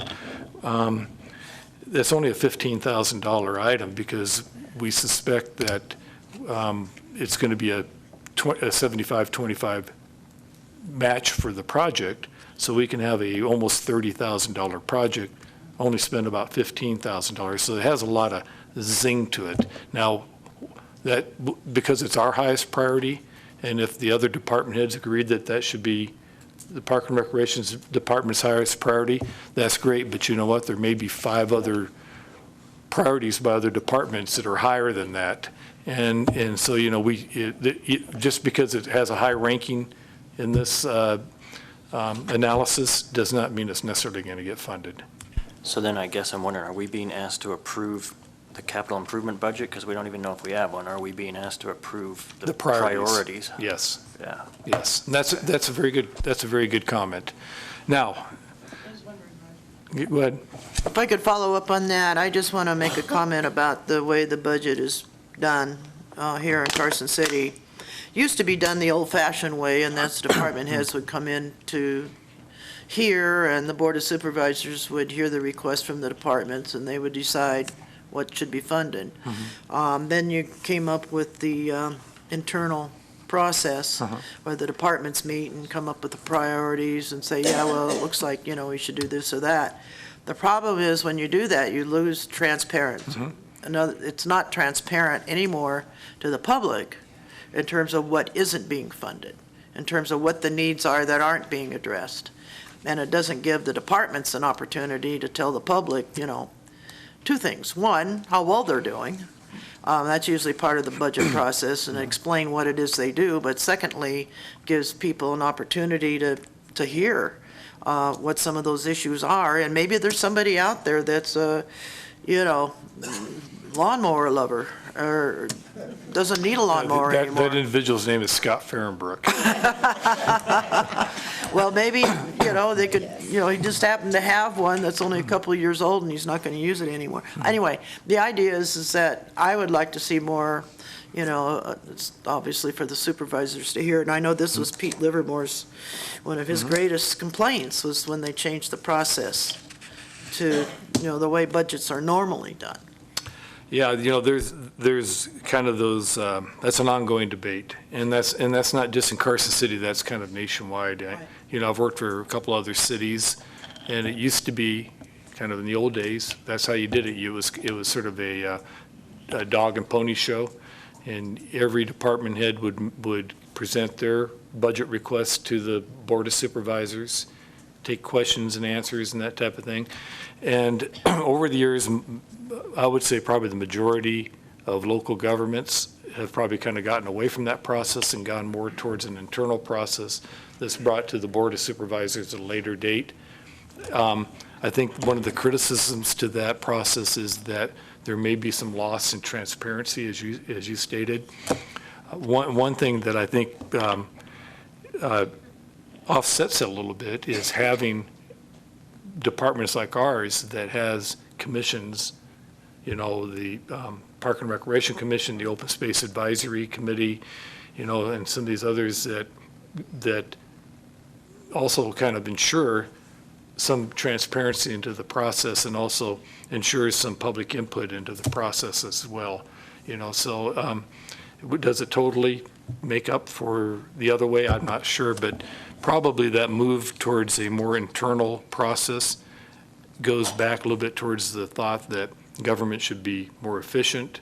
That process in the budget is very laborious, it's very time-consuming, and it's a big commitment not only for staff, but it's also a big commitment for the elected officials to sit through, all of those discussions as well too. So I don't know if there's a perfect way to present a budget, and to go through the perfect process in public budgeting. It's a very difficult issue. So, but those are good comments. Thank you. So, what we did is the last, on the second page of that, I have the overall priorities comparing the majors and the minors, and you can, you can certainly go through that. We do have, many important needs. We have, as I mentioned before, we have maintenance items that have been deferred over years, and those are the ones that we're trying to take care of. Now, there is kind of one late breaking project I should inform you of. There is actually two, but we've kind of eliminated one of them. And one is, you remember the discussion we had a while back about, and we finally took it to the Board of Supervisors, and that was a discussion over the Fuji Park Fairgrounds sign issue. And you'll notice that that's not on here because we have changed our tactics a little bit towards our thinking on that sign. Our city manager, Nick Morano, really believes, and I think he has received some input probably from some members of the Board of Supervisors, that the current recommended sign of having the banner sign is not really the way to go, because there's problems with probably the visibility of it, there's problems with the maintenance, the labor involved in it, and maybe the cost of the individual banners to whoever wants to put up the sign. And the thought is that we should explore looking at going to a full reader board digital sign similar to what we have in front of this building, the community center. And so what we're doing is we are looking at that possibility. That's a $174,000 project as opposed to about I think a $74,000 project, $70,000 project. We have three funding sources for that. One is $20,000 that has been earmarked by the Redevelopment Authority. $20,000 grant from the Nevada Commission on Tourism, and $30,000 from Quality of Life, so we have $70,000. So we're about $104,000 really short in that. So we have basically put in a capital improvement request for $174,000. That'll go through the process, and it'll eventually come back to the Board of Supervisors for their approval. So that's not on the list. That was a late breaking kind of development since this was given, sent out to you. Now, the downside of that is that we are going to probably have to turn back the $20,000 grant that we got from NCOT. And that's never a desirable situation to be in, to give a grant back, but we're in a fortunate situation that we've made that determination early enough that NCOT is able to redistribute that money. And so it's not going to really hurt, it's not going to really give us a black eye, hurt our reputation with NCOT in terms of submitting future grants, because they're able to redistribute that money. Now, if we'd waited a little bit longer, maybe a couple months later, and they had already had distributed the funds, that'd be $20,000 that they could not redistribute. That wouldn't bode very well for our chances for acquiring future grants. But our discussions with the Nevada Commission on Tourism is that it's kind of like no harm, no foul at this point. And they're not going to hold that against us. That's kind of the good news on that. Sean, did you have a question? You're talking about the sign here. How many points would you rank it as far as a priority goes, since it wasn't included on the list? Is that a high priority, a middle priority? Well, I think on that one it would probably, I don't think it would rate as the highest priority. What it does is it enhances an existing program, an existing facility, that being the fairgrounds in Fuji Park. It has the possibility of having outside funding to help fund the project. And it is a sort of a public awareness program. So it would probably rate, I would guess, I'm just sort of guessing, probably maybe in the low teens.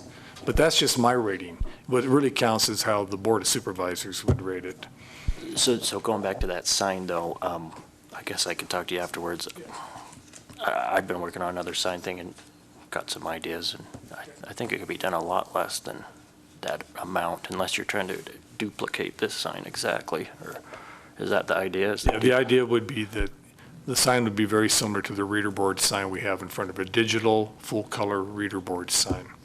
Then the other question is, on this list you have a whole bunch of projects that are like tied with 17 points, then a whole bunch are tied at 12 points.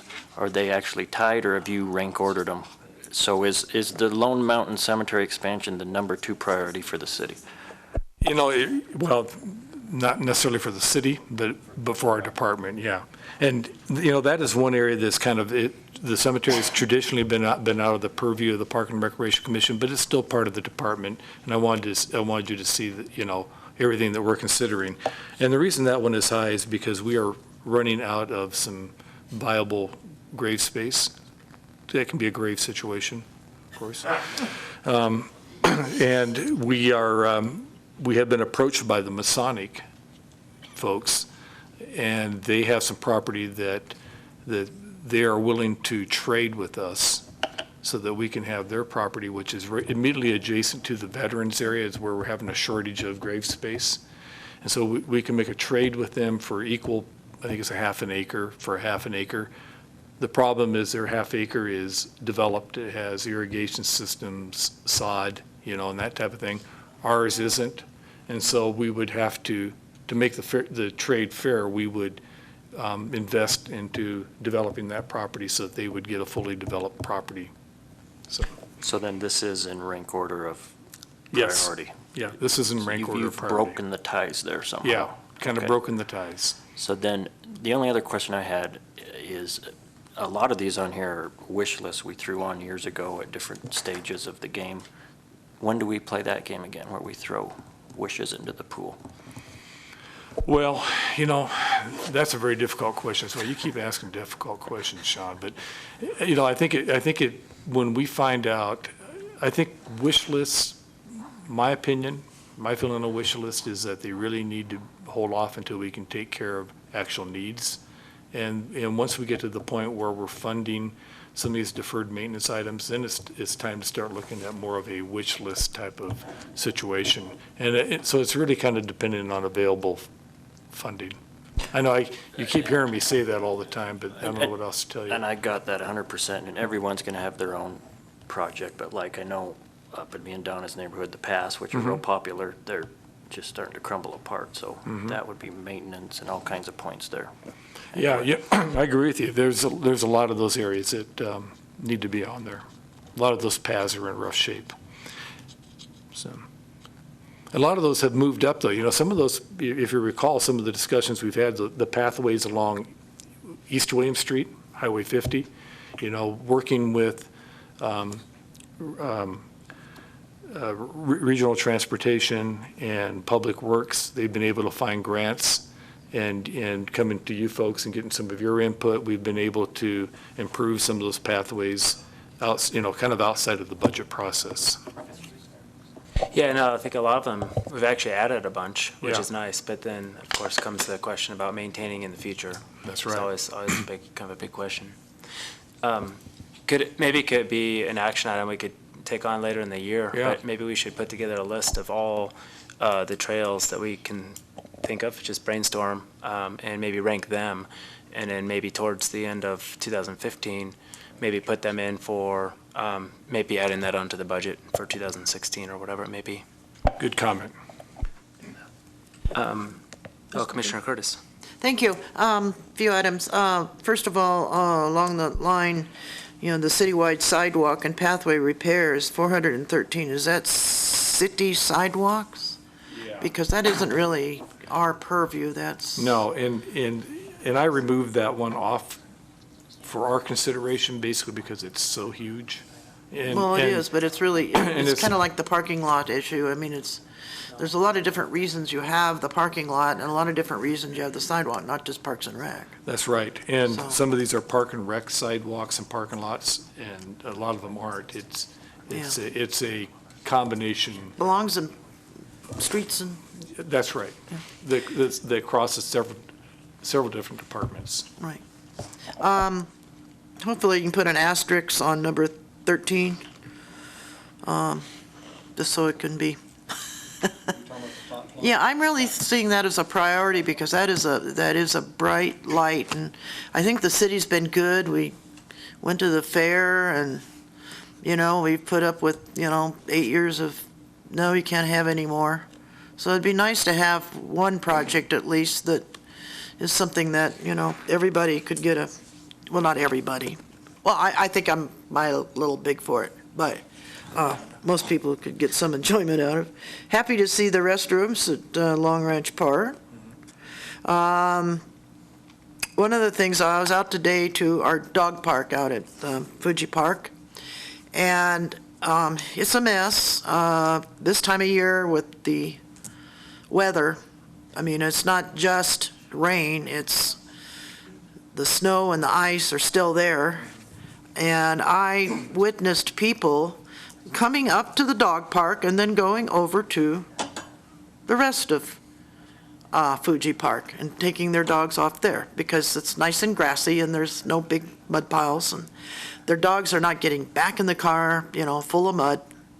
So I would, not saying it belongs on this year's capital improvement project, but I would like to discuss sometime how we could try to improve that situation. I just keep getting complaints. People use it, but they really don't like it.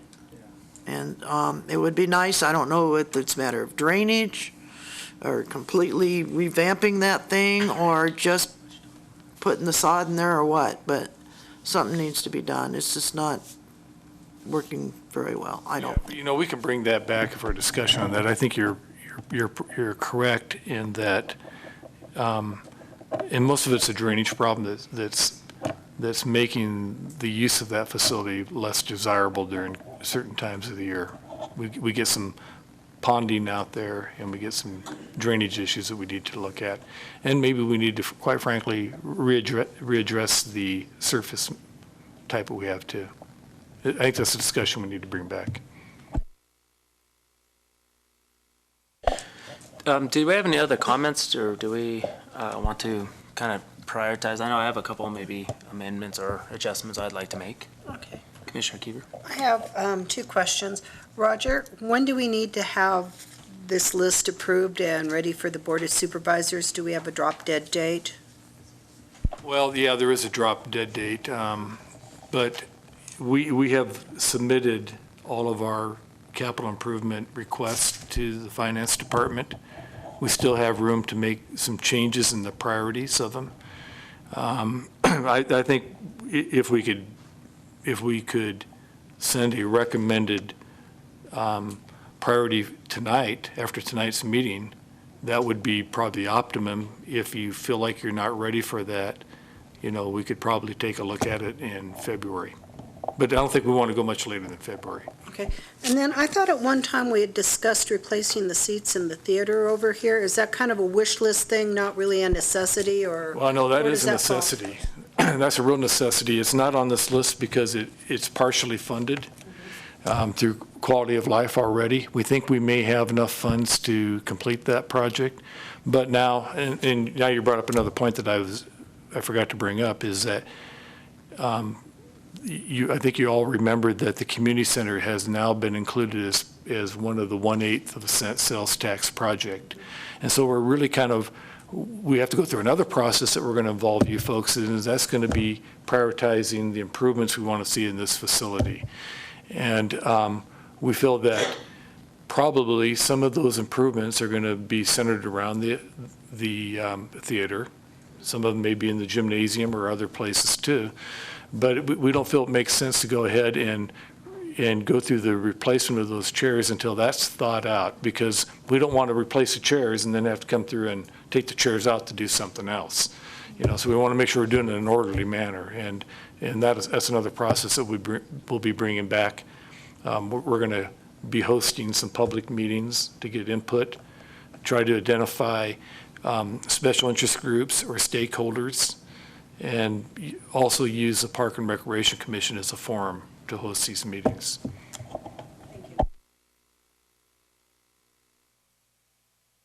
Chairman, one last question. Why do we need to replace the tents so soon at the ice skating rink? Well, you know what, those tents take a beating, and I could probably ask Megan to even come up and talk a little bit about that, but the tents have been there for 5 years. They go through some pretty extreme weather conditions. We have had times where we've got some wet, heavy snow loads on them that have caused the tents to collapse. The wind, the rain, the snow is really taking its toll on those tents, and it's about 5 years is about really all you can expect out of them. But do you have anything you want to add, Megan? What you see on that list is for our 20 by 30 private party tent. We have just replaced our 40 hex public tent. It's brand new this year. With these tents, putting them up and down, the canopies start to stretch, we start to accumulate any moisture, and they collapse. And we saw that quite a bit with the 40 hex with the public tent. Last year, every year it collapses multiple times. Last year it collapsed, which becomes a huge safety issue with the way that the tension frame is inside the tent. So after just putting them up, taking them down, the weather compromises them with the freeze-thaw effect. So after a certain period of time, we do need to start replacing them before they just fall apart.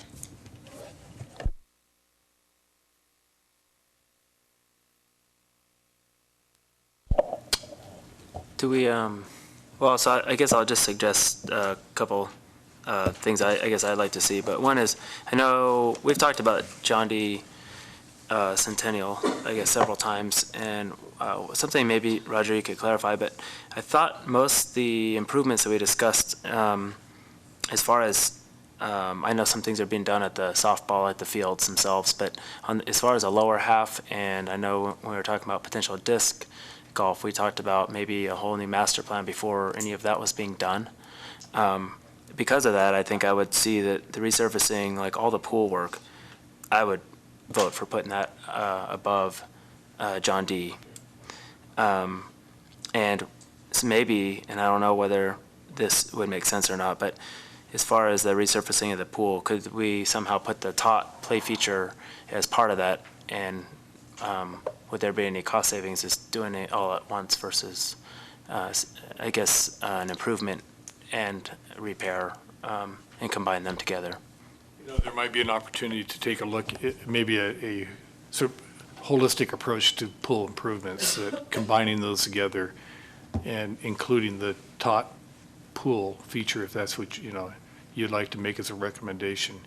The danger to that is that if the price gets really high, it may be, all or nothing. Yeah, it may be all or nothing. Sure. Yeah. So anyway, I think that's the main stuff I saw. I mean, understanding that I know the majority of the stuff isn't probably going to get touched anyway, but I know the pool's been suffering, so to speak, for several years, as well as the outside pool. So I think both of those are would be pretty high, in my opinion. Anybody else have any other comments? I want to explain a little bit about the John D. Winter Centennial Park, the lower complex enhancements. That is rated, in my mind, fairly high because we have made some improvements to the upper complex. We've been doing some concrete work, and we've got some concrete work going on right now, some ADA improvements and some other improvements over the last couple of years. But our whole complex up there is really right out of the 1970s, and we're a little bit fearful that, on one hand, that we're not going to have as an attractive complex that's going to attract the type of tournaments that we want to see come to this community, and we'll lose some of our competitive edge. We know that some of our neighboring municipalities are looking at building some athletic complexes that are going to provide some additional competition for us. But at the lower complex, we really haven't done any improvements down there at all. And most of the improvements have been restricted to the upper complex, and we have a concession stand restroom complex there that doesn't meet ADA requirements anymore. The concession stand is basically unserviceable. So, we're basically saying we're at the point we probably need to demolish that building and maybe build porta potty shelters so that we have some kind of restroom facilities for people down there. And that's really, that's really what this $80,000 request almost entirely consists of, just to provide minimal, basic services for that complex on the lower end. So is that also going to include, I know at one point you were talking about really kind of redesigning how those fields come together. Would that be included in that cost? No, that's not included in that cost. Okay. And what you're referring to is we submitted a grant application to the Southern Nevada Public Lands Management Act, SNPLMA, and that was a $560,000 project to revamp those fields, redesign them, increase the size of the soccer field, and make some other amenities and improvements to it. We didn't receive that grant. That's still a possibility that we could look at, to resubmit it at a future date. I want to make sure that we have completed the projects that we have already been awarded through the SNPLMA program before we request another one. And that's another one that we'll probably be bringing back to you. I would say maybe it's kind of under the category of a wish list, but that's a project that we think is terribly important because we have an underserved community there, particularly our adult soccer players that are playing in playing in substandard facilities, There's no way that was it the 20,000 from the tourism that you were gonna give back? That was only for a sign, or could some of that be used for the fields? No, it'd have to be used for a sign. But you bring up another good point. We did receive I think about $20,000 NCOG grant a couple of years ago to replace the scoreboards out there. And that was a successful grant application and project. Okay.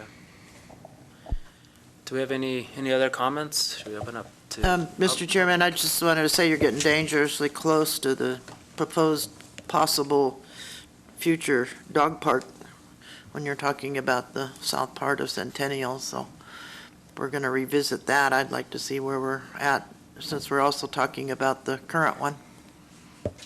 That kind of goes back to what I think Brett was referring to is I think if I interpreted what you said correctly, was you were kind of concerned about having John D. Winter Centennial Park Lower Complex being rated so high without having completed a master plan of the facility.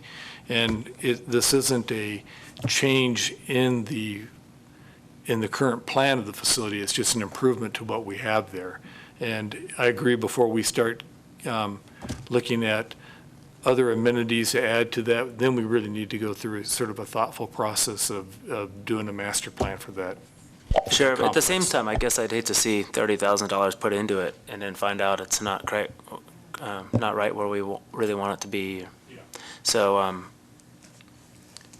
yeah, I guess I kind of like to see, maybe this year as well, review that master plan and see, like, how realistic is it to really evaluate the plan and make amendments to it, and then potentially prioritize some of these improvements to what, I guess what's existing, and then adding maybe new features as well. Do we want to open up to public comments? Does anybody have any other questions? Public comments? Does anybody have a motion? Chairperson. Mr. Chairman, my preference is that we would wait and bring this back in February with the requests that we've had, which is to have the full list of capital projects and forget the other one. I think you want, when you say full list, you're talking about the 20-year, the 20-year plan. We can bring that back so you can kind of compare that to what you have in this packet. And we can even provide maybe an option of bundling the aquatic facility projects together. You could look at that as an option. Or maybe, I think maybe, or at least maybe having them prioritized maybe more closer together, but not necessarily as a bundle, I guess, so to speak. Yeah, go for it. So we make a stab and motion? Okay, here we go. To recommend to the Board of Supervisors approval of the staff's fiscal year 2015-16 proposed priority list for the 5-year capital improvement budget.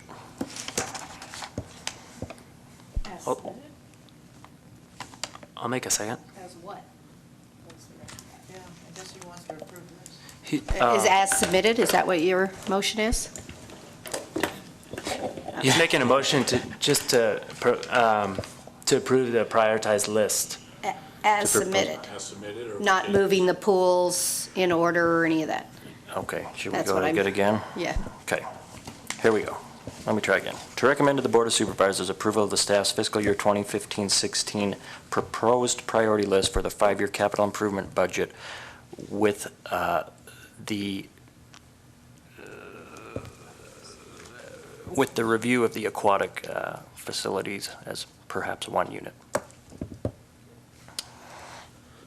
So, and as an amendment, I guess, to that, I would say, with the pools maybe being prioritized above the John D. Winters Centennial improvements.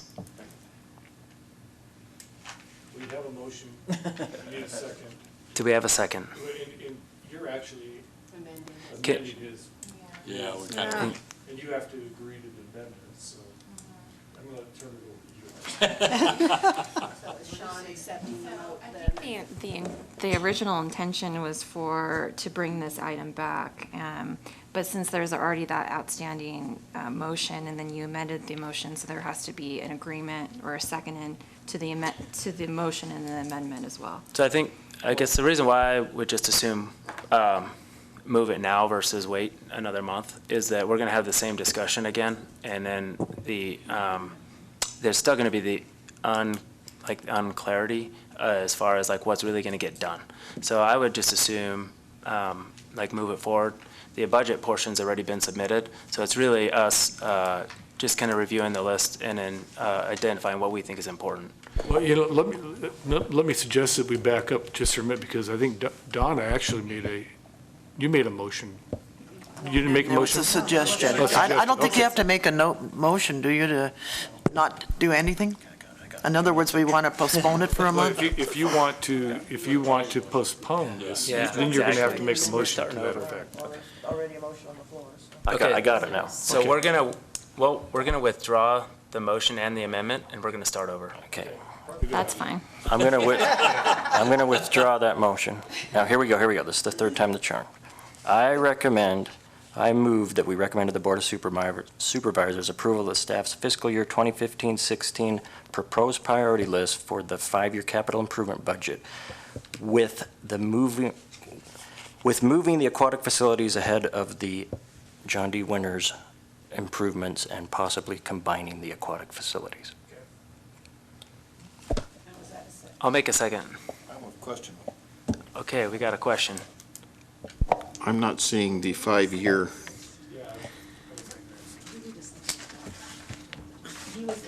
It's not here. It's been seconded. That's what I'm saying. Now it's seconded. Chuck, what I'm saying is that there's nothing to make a decision about because we don't have any other list. I think Chuck's question was, you mentioned 5-year capital improvement. That's just, we don't have the list for the 20-year, is basically what we're saying. We don't have the list of the 20-year. It's the 5-year. No, it's the, he meant the 2015, 16. This is the 2015, 2016. It's Right, not the right. 5-year. Right. Yeah, this is the 2015, 2016 priority. It's not the 5-year. Not the 5-year plan. So, Sean, if you wanted to So we had to, amend that, you might just eliminate the term 5-year. I'll amend that by eliminating the term 5-year. And Brett seconded. I'll gonna re-second.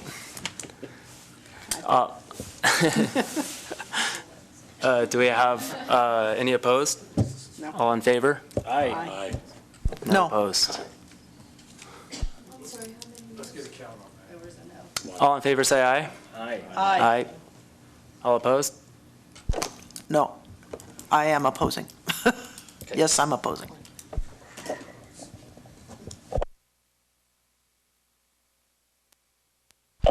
Okay, so we're moving on to item 4. 4A, update regarding the multi-purpose athletic center, the MAC, and that's going to be Roger. Okay, I have a, I think, rather quick update for you here. In your agenda, you have agenda item 4A, which is basically an email from James Morris to staff that's given an update on the MAC building timeline. And essentially what has happened is that the 100% documents and designs have been completed. They have been sent to the building department for their review. That was on November 7th. Staff did not receive input back from the building department until the 8th of December. Kind of set back their process a little bit. If you remember, we were hoping in January that Jim Morris, who is a project manager for this project, would bring a guaranteed maximum price from Miles Construction for the cost of the MAC. Well, that's now going to be delayed until the February meeting.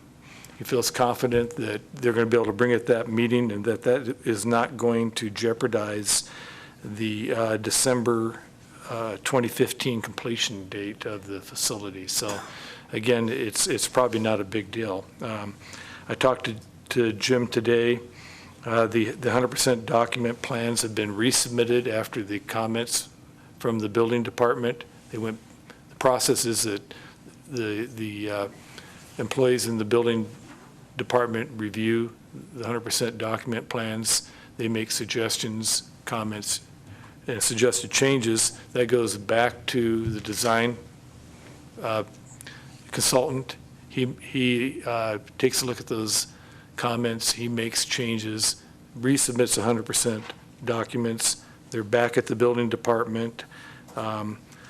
We hope that there's going to be a final set of these drawings on the 16th of January that'll be approved by the building department at that time. The Miles Construction, who is our CMAR, is going to be conducting a bid opening with their subcontractors, and that'll be on January 13th at 2 p.m. That's next Tuesday. And by Friday, which is the 16th of January, hopefully we'll know who the subcontractor bidders are going to be on the project. Jim is confident that by the 23rd of January, we'll be able to secure a guaranteed maximum price from Miles Construction, and then we'll bring that to the board, or to the Park and Recreation Commission. I think it's on the 4th of February is our next meeting. And based on your input, bring it to the Board of Supervisors at their meeting. I think it's February 6th, if I have those dates right. So It's moving Looks along. like the 3rd and the 5th, maybe is what it looks Of like. course, I didn't have those dates right, 3rd and 5th, not 4th and 6th. Thank you very much. Roger? Brett, sorry. Go ahead, Commissioner Casiopo. Roger, do we have, I know we don't have a guaranteed maximum price, do we have a feel for where we're at in terms of the budget? I think the feel is that we're very close.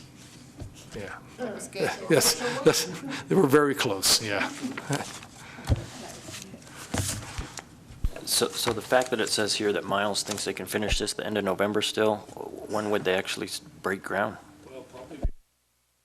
Maybe as soon as March or May. March, April through May, somewhere in that time period. Mr. Chairman? Go ahead, Commissioner Curtis. Thank you. Just reminding people that there's more and more talk now about infrastructure improvements in DC as being something that both sides might agree to.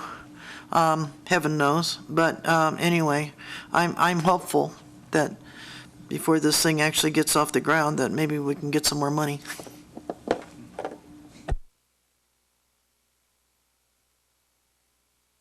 All right, do we have any other comments, public comments?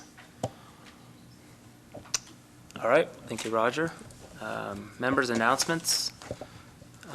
Do we have anything from the school board?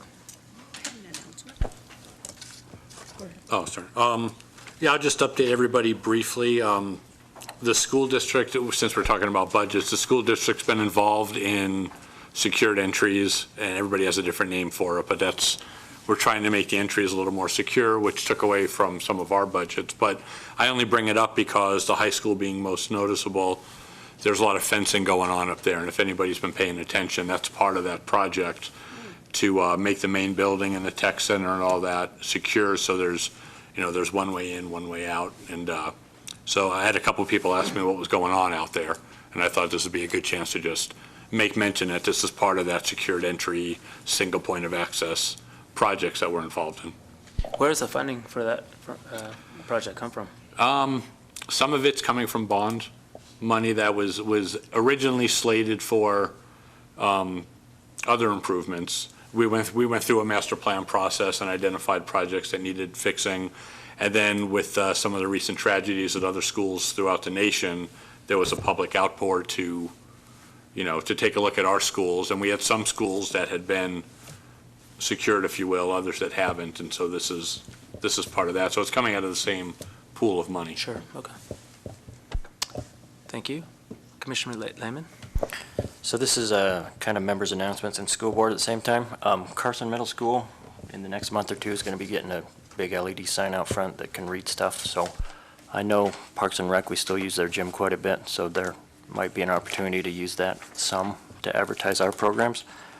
And this Saturday at John D. Winters Centennial Park is another trail run, 9 a.m. Saturday. Thank you. Commissioner Kieber. Yes, thank you, Mr. Chair. Roger? Early in December, I went to the holiday open house at the Silver Saddle Ranch. They had a replica of their branding iron, and they were passing out this, and they made this for us, the Parks and Rec Commission, the very first use of their branding iron. I don't know what we're going to do with it, but they sent it with their love. Oh, it goes in their office. Yeah. Very good. We can put that in our office. Yeah, so they were very proud. They could not find the original branding iron, but the state keeps records, so from the records, they were able to duplicate the brand. Yeah, very good, thank you. Very cool. All right, do we have any other announcements? Yes. Commissioner Curtis. Yes. Am I on? Okay, I can't tell. Yes, just the Sierra Nevada Forums is putting on a forum on January 22nd at the Plaza, and it's on wildlife. We have a lady here who studies cougars, and we may also have a person she works with who studies bears. And so we're going to have a presentation about, I think that's going to be of interest to a lot of people. Where and what date The and time again? Plaza, January 22nd, I think it is, and I think it starts at 6, 5:30 or 6, but notices will be coming out. Okay. Any other announcements? Okay, future agenda items.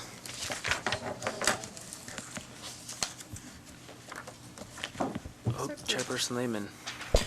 So future agenda items, I know Chair Long brought this up, but I think we need to put as a future agenda item trail maintenance and rank the trails in order of maintenance as far as needs are concerned. Yes, I agree. And so we will, Roger, we'll get together on that, but come up with a good time to add to the future agenda to rank our trails essentially and what maintenance needs to be done. And I guess we'll probably maybe break that into two categories, both paved and off-road. Assessment of trail conditions, is that what you're saying? Sure, yeah, and I was thinking, because we were going over the budget, that it makes sense to go over that, kind of prioritize it, and then, you know, with the intent of adding it to next year's budget. Yeah, we can do that. I know some of them have reached critical mass, so they've been washed out. Okay, let's see. We can Mr. Chairman? Go through, oh, yes. I'm sorry. Yes, just a reminder, maybe just a kind of a update and status on the dog park in Fuji and issues there and the possible one at Centennial. Given what I've saw for the February agenda, hopefully, you know, it's going to be pretty busy, so hopefully we can do this in the next couple months. March, April. Yeah, well, I've got that on my list. And another item that we'll be bringing to you in February will be kind of an update on the water line project as it goes through Mills Park. We had a meeting with Public Works with that earlier this week, I guess Monday. And so we'll have an update on that project when it begins, when it starts, and when it's projected to be completed.